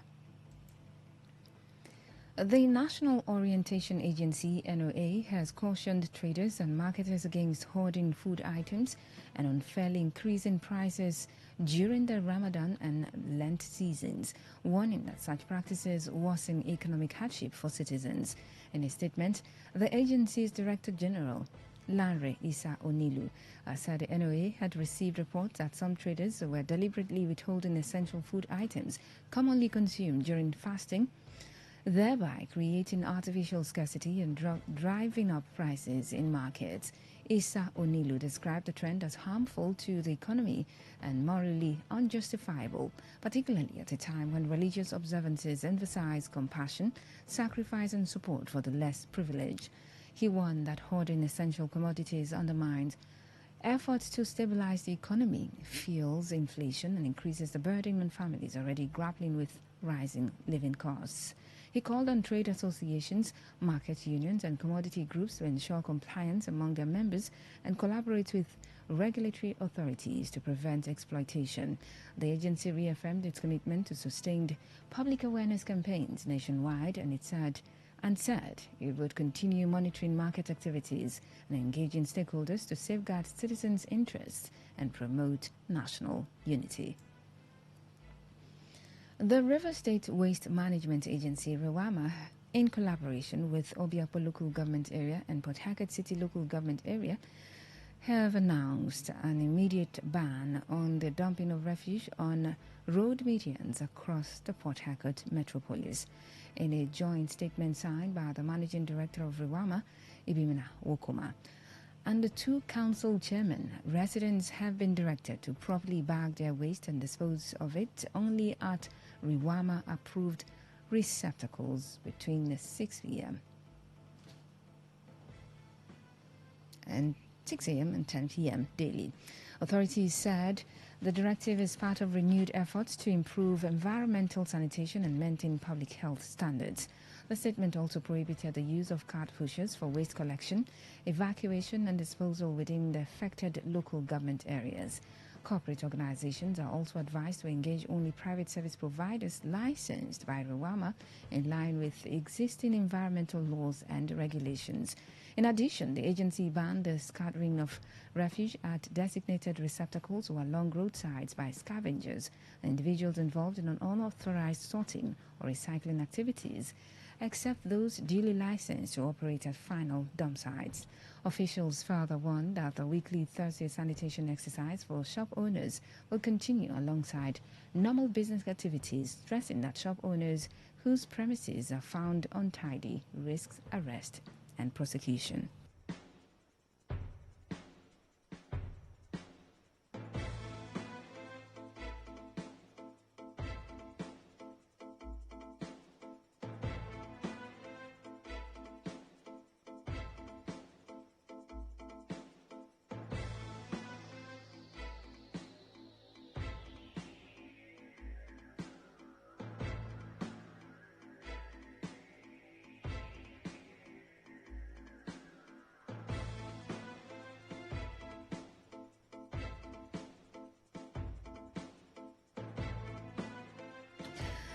You're listening to the World News on Today 95.1 FM, Voice of the People. After the break, more news, foreign and sports stories. Do stay tuned.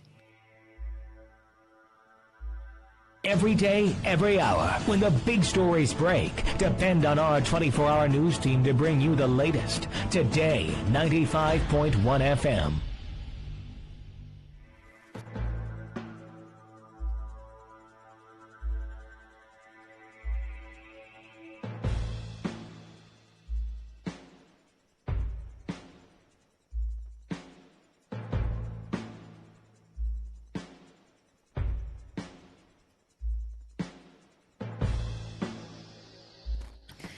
Thanks for staying tuned. Welcome back to the rest of the stories. The River State Police Command has announced a restriction of movement in Ahoda East and Kana local government areas ahead of tomorrow's by-elections for the State House of Assembly. The order, effective from 12 a.m. to 6 p.m. on February 21, 2026, aims to ensure a peaceful, free and credible electoral exercise. In a statement by the Command Public Relations Officer, Grace Iringekoko, the police warned that there will be a massive deployment of security personnel across strategic locations, polling units and major roads to prevent violence, electoral malpractice and criminal activity. The measure is intended to protect lives and property before, during and after the polls.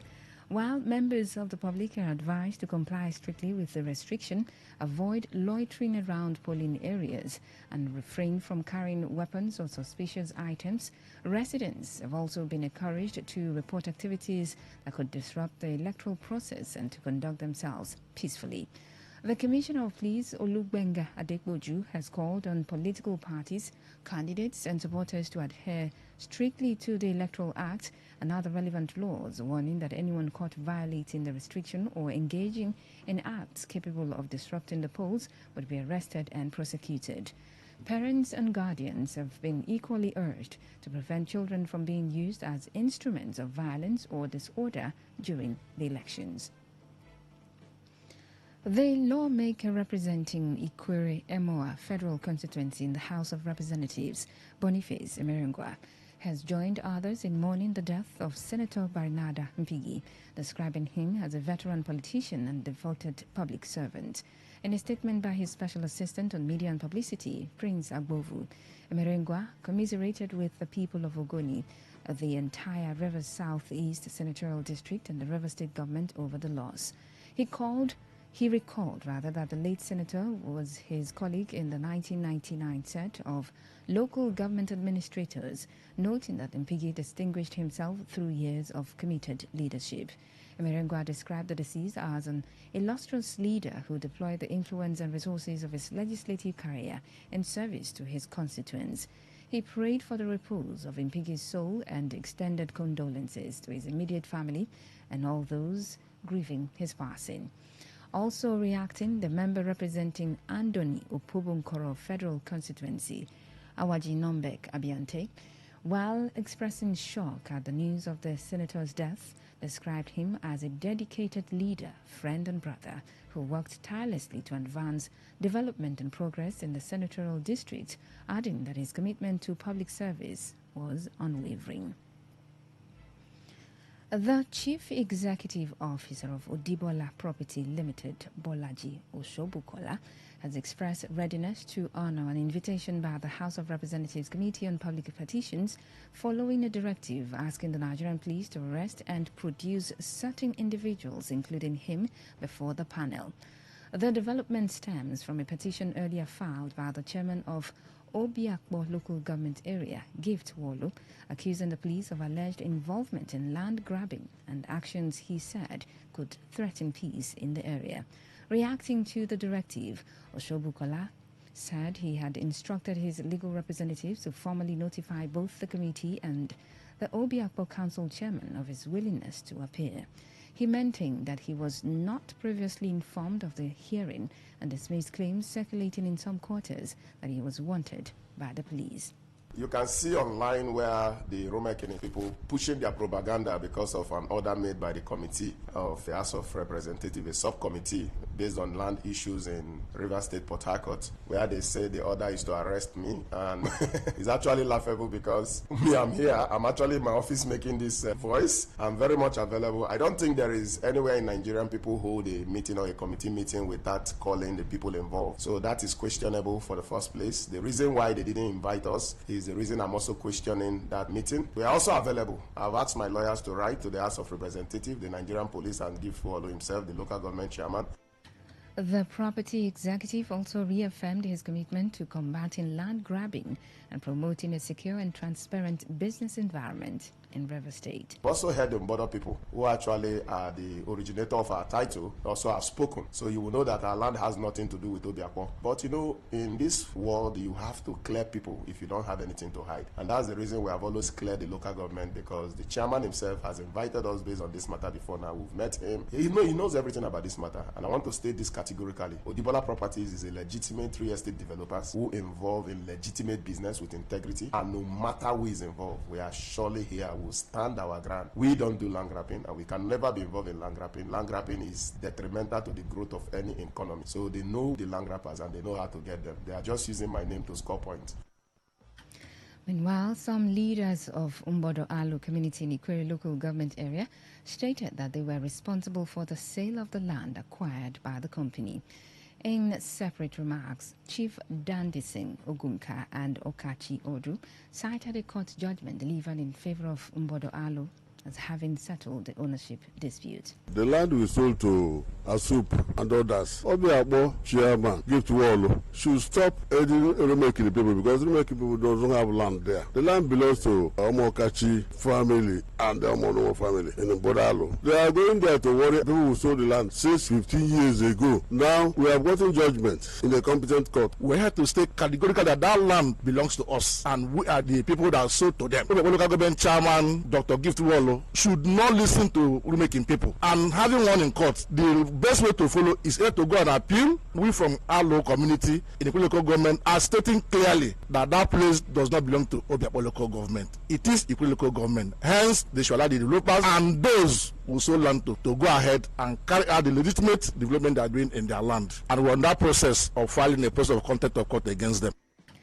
The people of Rumehiya community in Rumekini town in Obiakpo local government area of River State have insisted that the Egbelu land belongs to them and have been sold to a real estate developer, Odibola, calling on the council chairman, Gift Wallo, and members of the House of Representatives to apply wisdom in handling the matter. The appeal follows a petition filed by the council chairman to the National Assembly. Recall that the House of Representatives Committee on Public Petitions, after a hearing on Tuesday, February 10, 2026, wrote to the Nigeria Police Force over allegations of threat to life, destruction of property and forceful occupation of lands by suspected lawless persons in Obiakpo LGA. Addressing newsmen after a Council of Chiefs and Elders meeting, Chief Solomon Wallo dismissed claims that Odibola and Apostle Stephen Mecha are land grabbers. Odibola is not a land grabber. Merchant Samuel is not land grabber. Stephen is not a land grabber. Odibola can defend himself because he don't enter there ordinarily. He has a paper backing him up from court. Apostle Merchant, they shot him and fight that boy inside bush. That's why they shot him for leg. It's now somehow getting better. He never begin to work well. Now they arrange it. That's why police declare them wanted. Even now, they are still wanted. They entire like a crocodile like this. Assembly police continue their investigation so that the truth will come out. I'm worried because of the way our community is. Why I'm worried is because of they are accusing people who are not land grabbers in my community. They are accusing Odibola. Odibola is not a land grabber. The people are talking that Odibola is a land grabber. It's the people that are land grabber. I want to advise the House of Rep people to do normal investigation. Stephen Mecha is not a land grabber. And I want the police, the DSS, to intervene this matter very well. Any person is guilty, let them arrest him and prosecute him immediately. One of the stakeholders, Bestman Emmanuel, also maintained that Odibola lawfully acquired the property from the Omuakachi family, resident doctors and ASU members, adding that a court judgment delivered on December 18, 2025 affirmed ownership. People parading themselves that keep saying Odibola's property is involving himself in land grabbing activities in rulemaking. That's a false accusation. We, the Ruminio youth and elders, are asking the local government chairman and House of Rep to apply wisdom and caution in situations like this, unless they are telling us that we are now operating in a lawless country. Some hoodlums came to Ebelu after the judgment and shot Apostle Steve Chigozie Mechan, which the matter is before CP Olubenga A. Adepoju. They should file a suit and stop relying on local government chairman or the House of Rep to support their illegality. Moving on, residents of Ogbumnabali in Port Harcourt have blocked a branch office of the Port Harcourt Electricity Distribution Company, PHEDC, in protest over alleged poor electricity supply, despite what they described as high monthly bill payments. The protesters, mostly youths, barricaded the entrance to the company's office with canes and raffia leaves, warning officials against continuing what they termed exploitative practices. They accused the electricity distribution firm of collecting as much as 30,000 naira or more per month from households while supplying only 3 hours or less of electricity daily to residents of the community. According to the aggrieved residents, the erratic power supply has led to losses for business owners and damaged perishable goods, worsening economic hardship in the area. They insisted that they would no longer tolerate paying substantial bills without commensurate service, demanding either improved electricity supply or a halt to bill collection. More never ever come keep it for us, but we are suffering. You will give us life 11 nights. If you life for nights, we never time again. Look for you with the sweat. My body rashes. Video ram. Rashes in my body. Doctors of children. We need light for Gunabali. Gather and Obum. December work still in my hand. They will give us light after 12 in midnight. They will come take an after 3. Ask me, I want to take me top. Now that's where we do work. Now that work where we used to pay NEPA bill. But it's unfair.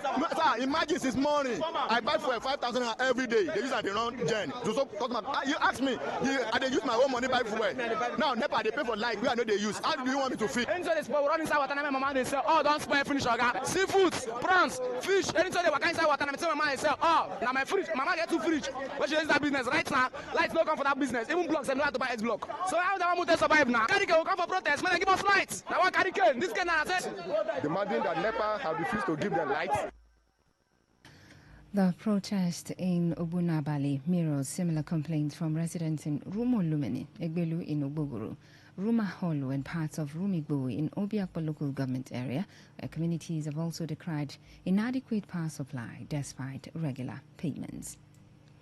Moving on now to the foreign scene, the United States Supreme Court has ruled against the U.S. President Donald Trump, striking down his sweeping tariffs imposed under a 1977 law intended for national emergencies. The 6-3 3 decision, authored by Chief Justice John Roberts, rejected one of Trump's most expensive assertions of executive power, with far-reaching implications for U.S. trade policy and the global economy. The case arose after businesses affected by the tariffs, alongside 12 U.S. states, challenged Trump's use of the International Emergency Economic Powers Act, IEEPA, to levy import taxes on nearly all trading partners without congressional approval. The court upheld a lower court ruling emphasizing that the Constitution grants Congress, not the President, the authority to impose taxes and tariffs. Roberts wrote that the President must point to clear congressional authorization to justify such extraordinary powers, and Trump had not. The ruling comes as Trump's tariffs formed a cornerstone of his economic and foreign policy, sparking a global trade war that strained international relations, disrupted financial markets, and generated uncertainty worldwide. To end the news, here's a summary of the major stories. The federal government has commenced payment of outstanding 2024 capital projects to clear backlogs and accelerate budget implementation. The NCDC has urged states to strengthen contact tracing as Lassa fever death toll hits 70. We told you that the NOA has warned traders against hoarding food items and price hikes during the Lent and Ramadan season. On the foreign scene, you also heard that the U.S. Supreme Court has struck down President Donald Trump's emergency tariffs. And that's the news, as edited by Stella Sasongo Okori. For comments and inquiries, please call 0818-389-2850 or send your emails to news@todayfmlive.com. You can read our stories on www.todayfmlive.com.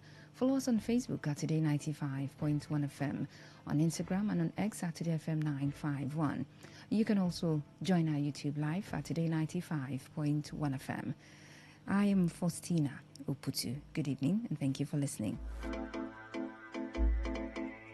Today's news, today's entertainment, today's sports, today's issues. Today on Today 95.1 FM, Port Harcourt. Want to know what's happening? Get latest information in sports, politics, lifestyle, you name it. The frequency of choice. Today, 95.1 FM. Today, 95.1 FM. We serve you the latest update on everything. Today, 95.1 FM. We are the voice of the people. The voice of the people.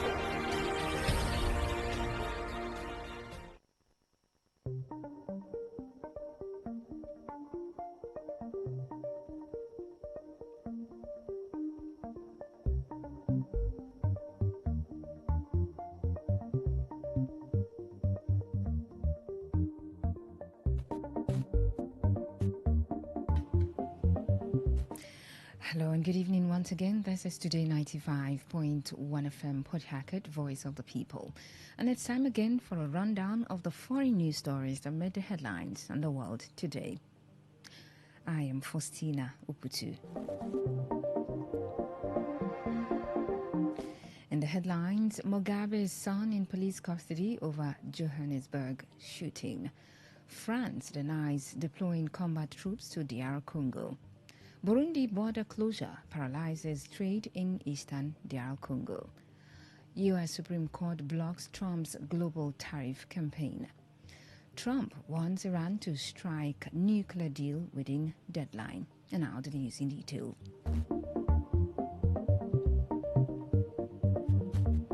We begin from South Africa, where the youngest son of former Zimbabwean President Robert Mugabe is in police custody in South Africa. Police confirmed 2 men were detained for questioning following the shooting of a gardener at the family's Johannesburg home. South African media identified one suspect as Bellarmine Chatunga Mugabe. The gardener remains in critical condition. Authorities have launched an attempted murder investigation. France has denied deploying combat troops to the Democratic Republic of Congo following reports of soldiers in Kisangani. The French embassy in Kinshasa clarified that its military presence is part of a bilateral training agreement established in 2022. The mission focuses on training Congo's jungle battalions and strengthening military capacity. Belgian forces are also assisting under the European Peace Facility. The embassy said the training mission is expected to continue until the end of next month. Actress and UNHCR Goodwill Ambassador Christine Davis has visited South Sudan amid the ongoing crisis caused by Sudan's war. She traveled to Reng Transit Center and the Joda border crossing, meeting displaced families. Sudan's conflict began in April 2023 and has displaced an estimated 13 million people. The United Nations describes it as the world's largest humanitarian crisis. Davis calls for urgent global support, stressing that affected families are seeking help to survive and rebuild. The closure of the Burundi border since December 10 has disrupted life in Uvira, eastern DR Congo. The city previously relied heavily on cross-border trade with Burundi. Hundreds of traders cross daily to sell food, clothing, and essential goods. With the border shut, businesses are struggling and families face economic hardship. Residents say the local economy has slowed dramatically as trade routes remain blocked. Away from Africa to the rest of the world.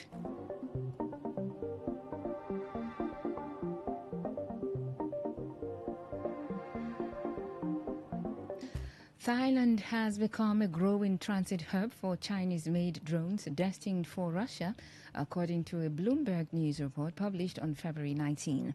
Trade data reviewed by Bloomberg shows that Thailand's drone exports to Russia have surged significantly since 2022, closely following an increase in drone imports from China after Russia launched its full-scale invasion of Ukraine. In the first 11 months of 2025 alone, Russia imported $125 million worth of drones from Thailand, 8 times higher than the previous year. The exports accounted for 88% of Thailand's total drone shipments during that period. Over the same time frame, China exported $186 million worth of drones to Thailand, representing nearly all such imports into Southeast Asian nation. Bloomberg identified Bangkok-based Skyhub Technologies Limited as Thailand's second largest importer of Chinese unmanned aerial vehicles, reportedly sourcing products from Chinese manufacturer Autel Robotics.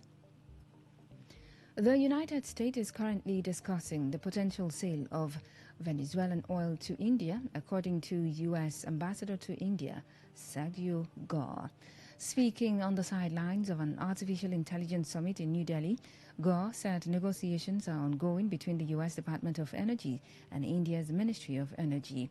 He described the discussions as being in active negotiation, adding that further announcements could be made soon.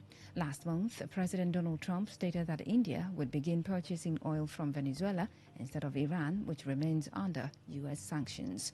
The development signals a possible shift in India's energy sourcing strategy amid global geopolitical tensions. The U.S. Supreme Court has struck down President Donald Trump's global tariff campaign, ruling that it lacks constitutional authority. In a 6-3 decision, the court said the Constitution clearly grants Congress, not the President, the power to impose taxes and tariffs.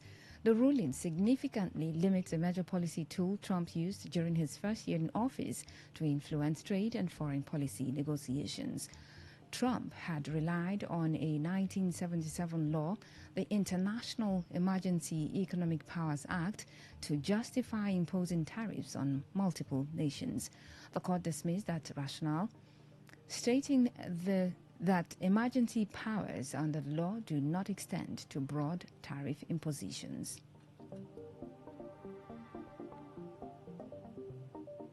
And in Britain, a handwritten letter by the late Queen Elizabeth II is expected to fetch up to £4,000 at auction later this month. The letter was written when she was Princess Elizabeth and will be sold at Hanson's Auctioneers in Kent on February 27. Addressed to Beatrice Stillman, the head housemaid at Royal Lodge, the note features neat doodles of horses, dogs and children. In the letter, the young princess mentions picking primroses and asks that they be shared among members of staff. Auctioneers estimate the letter will sell for between £2,000 and £4,000. Still in Britain, a British couple imprisoned in Iran on espionage charges have announced plans to begin a hunger strike on March 4. Craig and Lindsay Foreman, both in their 50s, were arrested in January 2025 while traveling through Iran on a motorcycle trip. The couple denied the espionage charges and say they had valid visas, a licensed guide and an approved travel itinerary. In a letter from Tehran's Evin prison, they stated they had been held in solitary confinement for 56 days and received no explanation for their detention. They argue their imprisonment violates Iran's constitution and say they will continue the hunger strike until they are released. Bulgaria's Deputy Prime Minister Stoil Zizakov has resigned just days after a caretaker government took office. Zizakov faced criticism over allegations that he had previously been arrested for drug use and detained for driving under the influence. He stated that his continued presence could distract from preparations for free and fair parliamentary elections scheduled for April 19. Prime Minister Andrei Gurov accepted the resignation, and President Ilana Ayatova signed a decree relieving him of his duties. Bulgaria has been without a regular government since December 2025, following weeks of protests and the resignation of the previous administration. Moving on, NASA is targeting March 6 for the launch of Artemis 2, marking the first crewed mission around the moon in over 50 years. The mission will send 4 astronauts on a 10-day journey around the moon's far side before returning to Earth. NASA confirmed the launch date following a successful wet dress rehearsal at the Kennedy Space Center. The rehearsal involved fueling the rocket and running through a complete countdown sequence. Artemis 2 is seen as a key step toward future lunar landings under NASA's broader exploration program. An Austrian court has convicted a 37-year-old climber of manslaughter following the death of his girlfriend on Grossglockner Mountain. Thomas C. received a 5-month suspended prison sentence and a fine of €9,600. Prosecutors said the couple were near the 3,798-meter summit in January 2025 when the woman became exhausted and disoriented. She later died of hypothermia after being left alone during the night. Thomas P. pleaded not guilty, describing the incident as a tragic incident. President Donald Trump has warned Iran to reach a nuclear agreement within 10 to 15 days or face serious consequences. The warning comes amid heightened U.S. military presence in the Middle East. Trump said negotiations were progressing, but instead, Iran must take a meaningful deal. He referenced previous U.S. airstrikes that he claimed had significantly weakened Iran's nuclear capabilities. Iran responded by threatening retaliation against U.S. bases in the region if attacked. A NATO Deputy Secretary General Radmila Shekerinska met with the European Group of 5 in Krakow, Poland. The meeting focused on strengthening Euro-Atlantic security and boosting NATO's deterrence and defense efforts. Leaders discussed hybrid threats and continued support for Ukraine. Shekerinska emphasized that stronger individual member states would lead to a stronger NATO alliance. She also welcomed commitments to increase air defense support for Ukraine. And that story from NATO concludes tonight's edition of The World Today, as produced by Priye Izogu of the News Department. But before we go, here's a summary of the stories that made the headlines. Mugabe's son is reportedly in custody as South African police investigate a shooting at the family's residence. We told you that France says its soldiers in DR Congo are part of a training mission, not a combat deployment. You heard that the shutdown of the Burundi border has severely impacted livelihoods in eastern DR Congo. We told you that the Supreme Court has ruled that only Congress has authority to impose tariffs, invalidating Trump's global tariff policy. And finally, you heard that Trump has issued a firm deadline to Iran over its nuclear program, escalating regional tensions. Till same time next week, do have a lovely weekend. Thank you for listening. I am Faustina Uputu.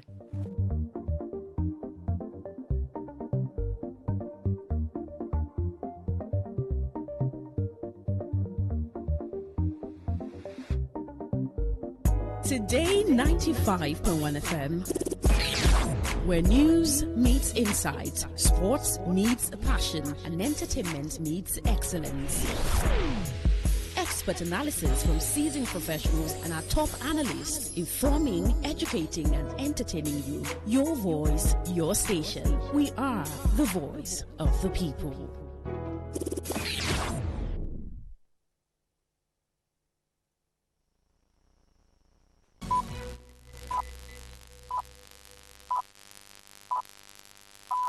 BBC World Service, I'm Charles Gitonga in Nairobi with Focus on Africa.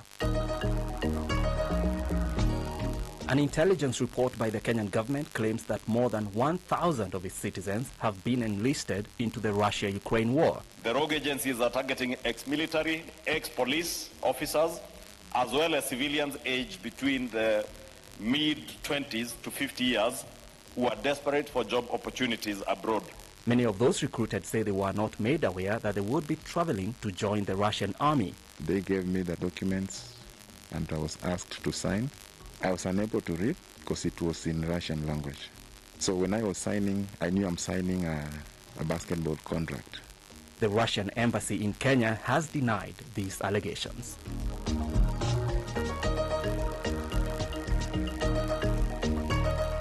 That's all on the BBC tonight in Focus. First, the news. BBC News with Eileen McHugh. The United States has told a global artificial intelligence summit in Delhi that it will not accept global governance of a technology. The White House tech advisor, Michael Kratsios, framed AI as a strategic asset that could not live up to its potential if stifled by bureaucracy or placed under centralized international oversight. His comments mark a sharp contrast to calls from many global tech executives and political leaders for the formation of a body to oversee the adoption of AI. Arunade Mukherjee is at the summit.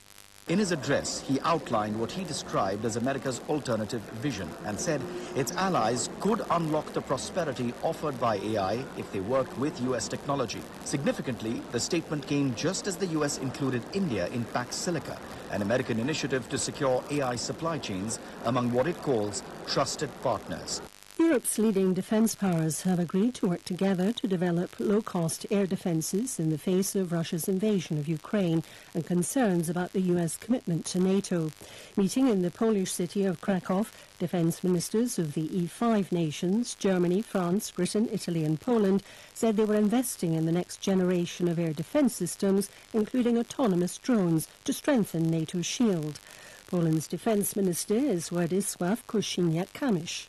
Odczytaliśmy głos płynący zza oceanu. We've heard the voice coming from across the ocean. We support very good relations with the United States, but we are convinced that Europe, which is already doing much more than a year ago, to be a military partner for the United States, must adopt this strategy for many years to come. The U.S. economy has continued to grow in 2025, but the 2.2% figure reported on Friday is less than in the final year of the Biden presidency. That was in part due to weak fourth quarter figures that President Trump preemptively blamed on the lengthy government shutdown in October and November. Though the economy as a whole continues to grow, U.S. consumer confidence remains low. Construction workers in Barcelona have completed work on the tallest tower of the Sagrada Familia Basilica with the installation of a massive cross at its summit. Tom Bailey reports. Whilst this doesn't mark the final completion of the famously unfinished architectural masterpiece, this installation is a significant milestone in the epic building project. The huge cross, weighing over 12 tons and made up of thousands of ceramic pieces, takes the structure's final height to 172.5 metres. Construction work began over a century and a half ago, but progress has been notoriously slow. The final piece of this architectural jigsaw puzzle is expected to be completed in around 8 years' time. World News from the BBC. Unmarked vans believed to be police vehicles have been entering and leaving Andrew Mountbatten Windsor's former home in Windsor as the investigation into King Charles's brother continues. Police are looking into allegations that, as Britain's trade envoy, the former prince shared official documents with the late American sex offender Jeffrey Epstein. He's denied all wrongdoing. Spain will ask the European Union to lift sanctions against Venezuela's acting president, Delcy Rodriguez, after she signed an amnesty law freeing hundreds of political prisoners. Ms. Rodriguez pushed for the legislation under pressure from Washington. Spain's Foreign Minister, José Manuel Alvarez, said the EU should signal to Venezuela that it's moving in the right direction. The Czech Paralympic Committee says it will join Ukraine in boycotting the opening ceremony of the Winter Games next month. The protest follows the International Paralympic Committee's decision to allow Russian and Belarusian athletes to compete under their national flags. Sarah Mulcairns is at the Games. We've had Ukrainian President Volodymyr Zelensky criticising the decision, describing it as unjust. The Italian government have indicated that they're unhappy with the decision. And we've seen various politicians from around Europe and around the world come out in solidarity with Ukraine. We've had in recent days the National Paralympic Committee of Ukraine announcing that their officials would avoid the entire competition, but they would have their athletes competing, having them fight, in their words, fight for the sporting victories of Ukrainian athletes. The EU sports chief also said that he would be skipping the opening ceremony. At the Winter Olympics, China's Wang Xindi has won the freestyle skiing men's aerials 2 days after his wife, Xu Mengtao, took gold in the women's equivalent. But while Xu was defending champion and favourite, Wang's victory over world champion Noé Vogt in Switzerland was unexpected. BBC News.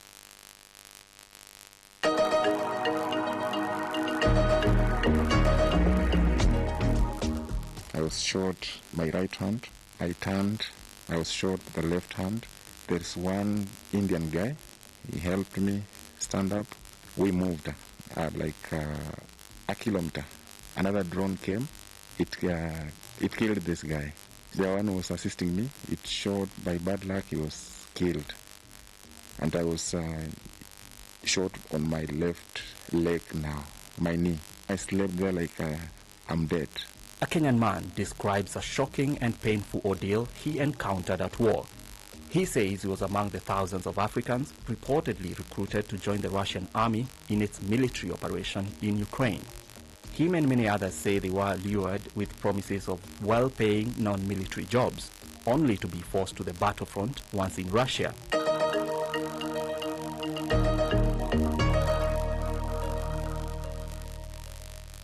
I'm Charles Gitonga, and this is Focus on Africa, The Conversation. It's Friday, February 20th. A gentle reminder that you may find some of the descriptions in this episode disturbing. They gave me the documents and I was asked to sign. I was unable to read because it was in Russian language. So when I was signing, I knew I'm signing a basketball contract. We spoke to this man in Kenya, and due to the sensitivity of his story, he requested to remain anonymous. As I sit with him in our studio, one of his arms is in a cast, and he walks with a slight limp. He says he sustained injuries in the battlefront.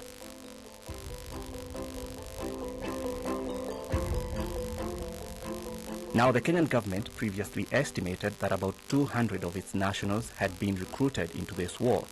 But a report tabled in Parliament this week claims more than 1,000 people have been enlisted. It alleges that a network of rogue officials and recruitment agencies are working with trafficking syndicates. The Kenyans leave the country on tourist visas to join the Russian army through Istanbul, Turkey, as well as Abu Dhabi, United Arab Emirates. However, due to increased interception of these travelers at Jomo Kenyatta International Airport, the recruits have changed tact and are traveling through Uganda, DRC, and South Africa to avoid detection. That is the voice of Kimani Ichung'wah, the majority leader of Kenya's National Assembly, reading a summary of the investigative report by Kenya's National Intelligence Service. The Russian embassy in Nairobi has denied any involvement in recruiting Kenyans to fight in Ukraine. Now, let's get into the conversation. Welcome to the program, sir. Thank you. And we are very grateful that you've agreed to come here and tell us about your experience. But why now? Why have you decided to come out and speak about this? Okay, the reason I've come out to speak about the situation I've been in is that I was tricked, and I don't want any other, especially Kenyan or African, to be tricked the same way I was. Mm-hmm. Yes. So we'll get into, the details of that. But before you went to Russia, you lived here in Kenya. Could you tell us a bit about your life here, some of the things that you were doing? Okay, first of all, I'm a Kenyan born. I've been in Kenya most of my time. I've been in sports since my teenage. And is that why you wanted to go to Russia in the first place, or how exactly was the circumstance? First of all, they told me that Russia is recruiting sportsmen and sportswomen. They wanted to form their national team to participate in the upcoming international championships and the Olympic that is ahead of us. That's why I decided to try my luck in Russia. So who are these people that you got in touch with then to make that happen? Okay, I have a friend. We've been in the same team for 3 years. He told me that Russia is recruiting through an agent in Kenya. In fact, he asked me to meet him in person. So the following day, because I was, after training, I had finished my training, I went afternoon to the office. That's where we met. He told me that they are recruiting athletes. He showed me a list of athletes that had already traveled, but I was not able to read through the list their names. And then does he then hand you over a contract? And does he promise some money? He asked me, first of all, to pay some amount so that he can process my visa and the tickets. How much did you pay? I paid 110,000. That's in Kenyan shillings? Kenyan shillings. Okay. So I was supposed to pay him again another 50,000 Kenyan shillings for me to be done with the payment. Okay, so tell me about your journey then to Russia. Oh, first of all, you know, as a human being, and anytime you feel you are traveling, you enjoy, you feel happy. So I was happy that I'm traveling. Again, I was happy that I'm going to make a living. So you get to Russia. Where in Russia did you arrive at? I arrived in St. Petersburg. Okay. Yes. And then what happens after that? When I arrived, I was picked by a Russian guy. He took me to his house, and I spent the night there. The following day in the morning, we woke up. He took me to a training camp. I trained with them for an hour. Thereafter, who else was training with you there at that point?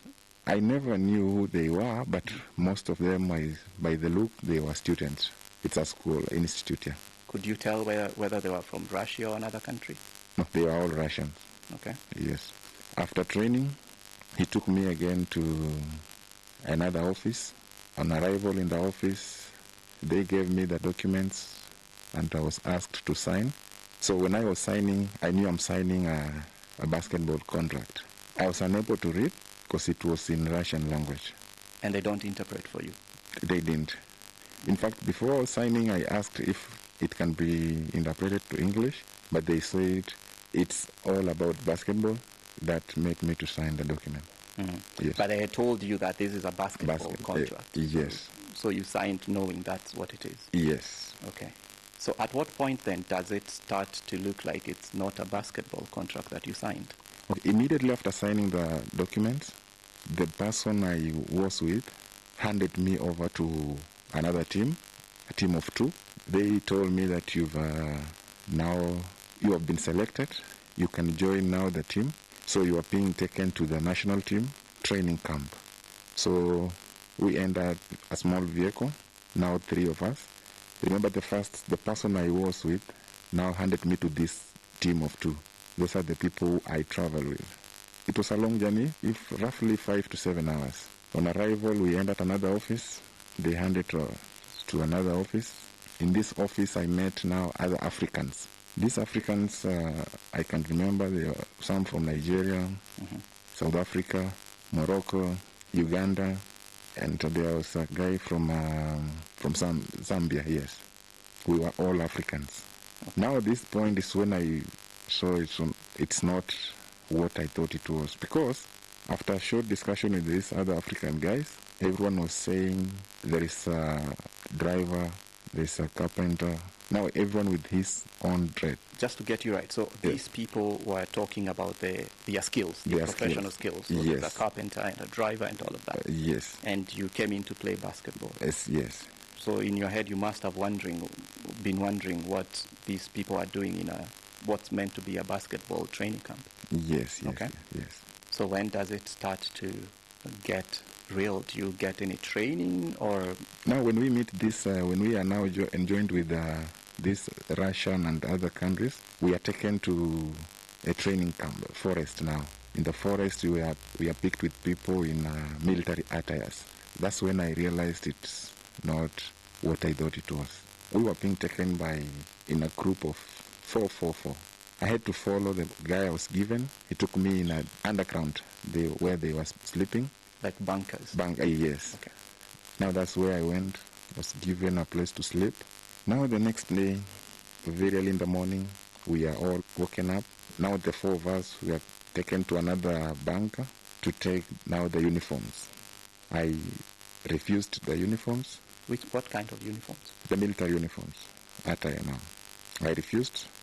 I told them that I'm not here for the military, but I'm here for a different thing, basketball training. But now the problem was the language. What do you mean?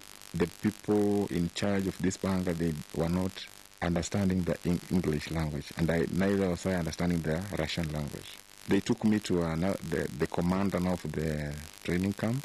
This commander guy, as they were calling him, he tried to, in short, he tortured me. He tortured you? Yes. He took me outside now the bunker. We went outside, like 100 meters from where their bunker was. There were 4 Russian. At this point, brought in a guy who can speak not fluent English, but we can understand each other.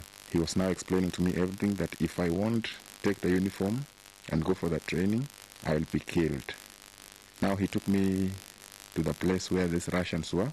In front of me, they shot the 4 guys in my presence. It really affected me. That's when I decided, let me just wear the uniform. So this training, what were you trained in? After I've worn the uniform, I'm given the weapon. We are not taken to another place for training.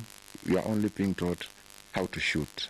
And did you have any prior experience to handling a gun or weapons before? No. How long was the training for? I trained for 2 weeks. For 2 weeks? Yes. Now you are taken to another place. Now the deployment center, if I may call, because this is the place you wait for your deployment. Now that place, I stayed there for another week. Now this time we were going to the forest to pick the dead bodies. Okay. And take them to mass graves.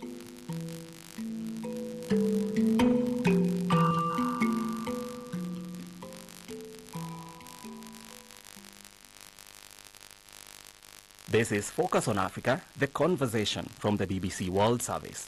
Now let's pick up the conversation with our guest, whom, given the sensitivity of this topic, has requested to remain anonymous so we have not been using his name.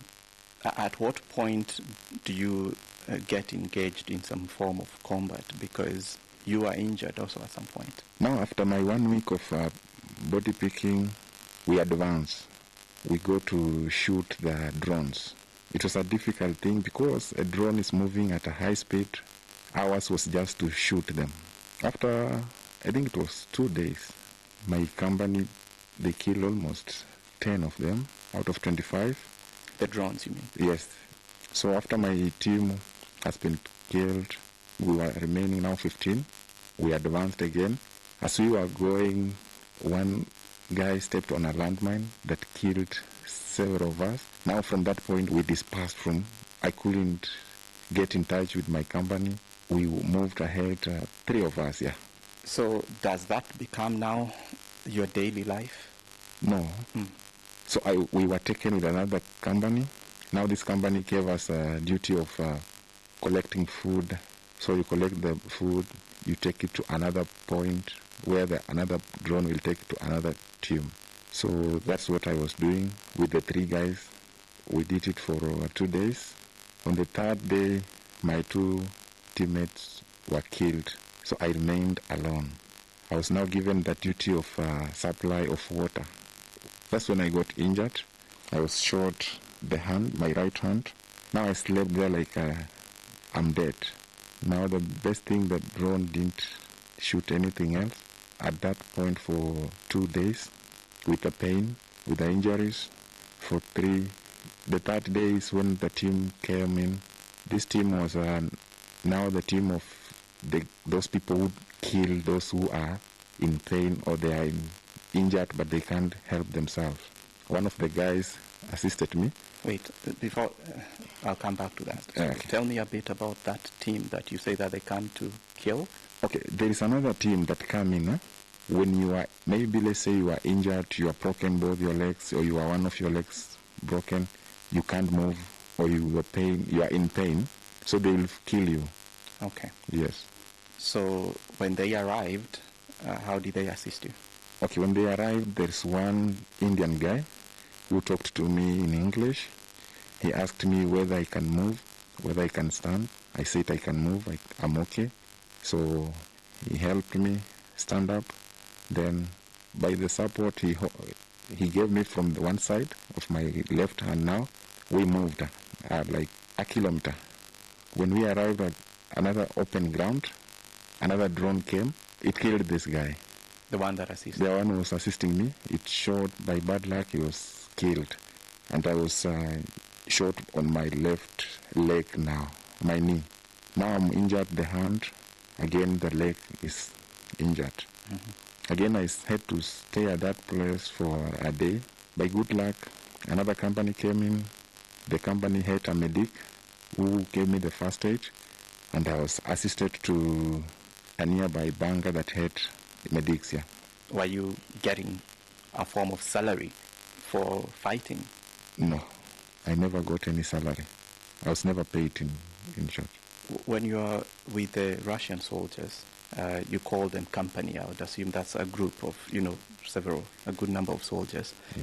What was the treatment like? Were they treating you as a peer, or were they giving you a different kind of treatment to you and also other Africans that you may have encountered there? Okay, there are some, they were good, they were loving, but some they were bullying African people. In short, they are racist, let me say that. So you experienced racial abuse at some point? So much. On our way to training, we used to go by the military trucks.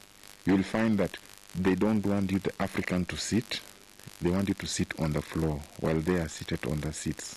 They don't want you to be the first one to take your weapon. When you queue for the food in training, they don't want you to be in front of them.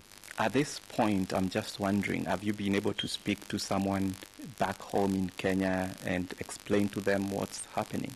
It's now 1 month. I've never spoken to any family member, to anyone on phone, because I don't have any phone.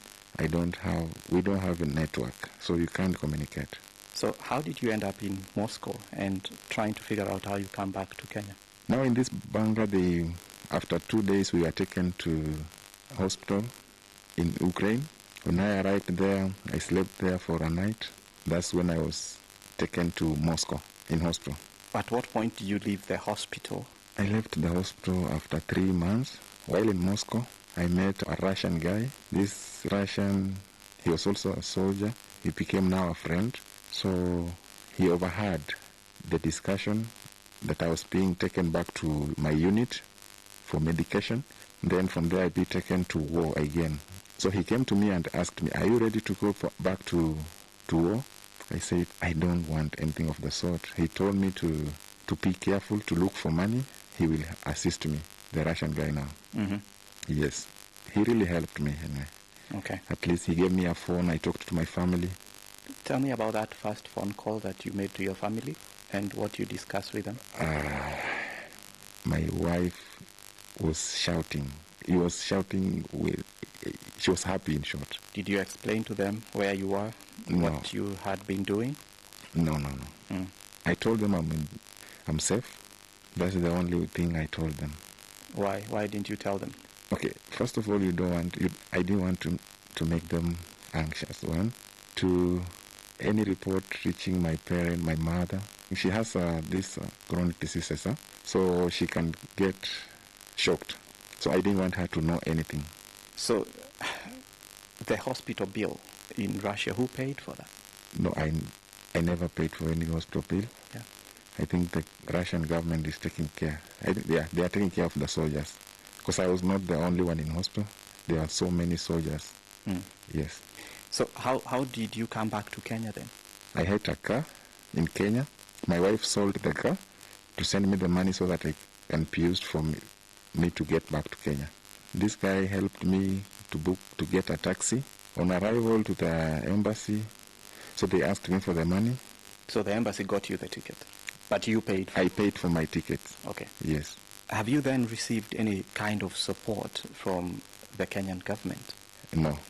They've been talking, saying that they are providing counseling services to people that have returned. I want to know if you've received any form of counseling or any form of contact from them. In fact, I've never been contacted by the government of Kenya. Mm-hmm. Yes. What kind of support would you want? The support I want, one is counseling, because I'm not okay. Psychologically, the effect, I don't want any loud sound. During the night, I have no sleep. Two, I'm still going for medical checkups, my hand and my leg. Those are the main support I can request. At the moment, how are you affording to sustain a life and especially paying for the medical bills as well? That's a very big problem. I'm depending on family now. Like I was staying in Nairobi. I had to take my family back to reserve. When you look at this whole experience, how do you reflect on it? I was deceived. Yeah. I wanted to change my background, but I've now messed up the whole background. According to the doctor's advice, this hand, even the knee itself, getting back to the court, it's very difficult. Again, I'm aging. When I wait for my medication to be well, helping in 40-something, getting back to the court is very difficult. I want to thank you so much for coming onto the program to share your story, and I do wish you good luck as you recover. Thank you so much for having me. Thank you. The Kenyan government now says it will engage Russia over its citizens being recruited to fight in the war in Ukraine. And that's according to Prime Cabinet Secretary Musalia Mudavadi, who also serves as Kenya's Foreign Affairs Minister. This is a process that has been done clandestinely by the individuals involved and their handlers, all right? So this, because they are not through official channels of the government. Where there are illegal recruitment agencies, we have scrapped them and we continue to scrap them. We have knocked off about 600 recruitment agencies. Over and above that, we are also looking at amending the migration law further. Responding to the National Intelligence Service report tabled in Kenya's parliament, Russia's embassy in Nairobi has denied any involvement in recruiting Kenyans to fight in Ukraine. In a statement posted on X, the embassy described the allegations as a dangerous and misleading propaganda campaign.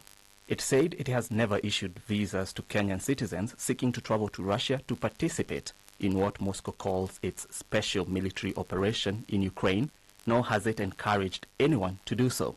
However, the embassy continued to say that while Russia does not recruit foreigners abroad, its laws allow foreign nationals who are legally in the country to voluntarily enlist in the armed forces.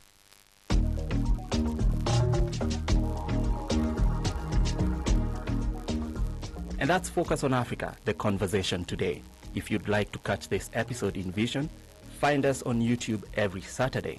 Remember to share your feedback with us on social media at BBC Africa, or send us an email on focusonafrica@bbc.co.uk.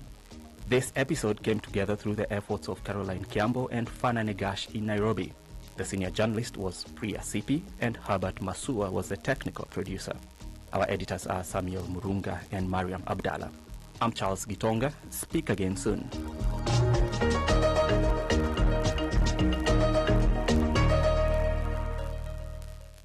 Say no to the ordinary. Embrace the extraordinary, because we are the voice of the people.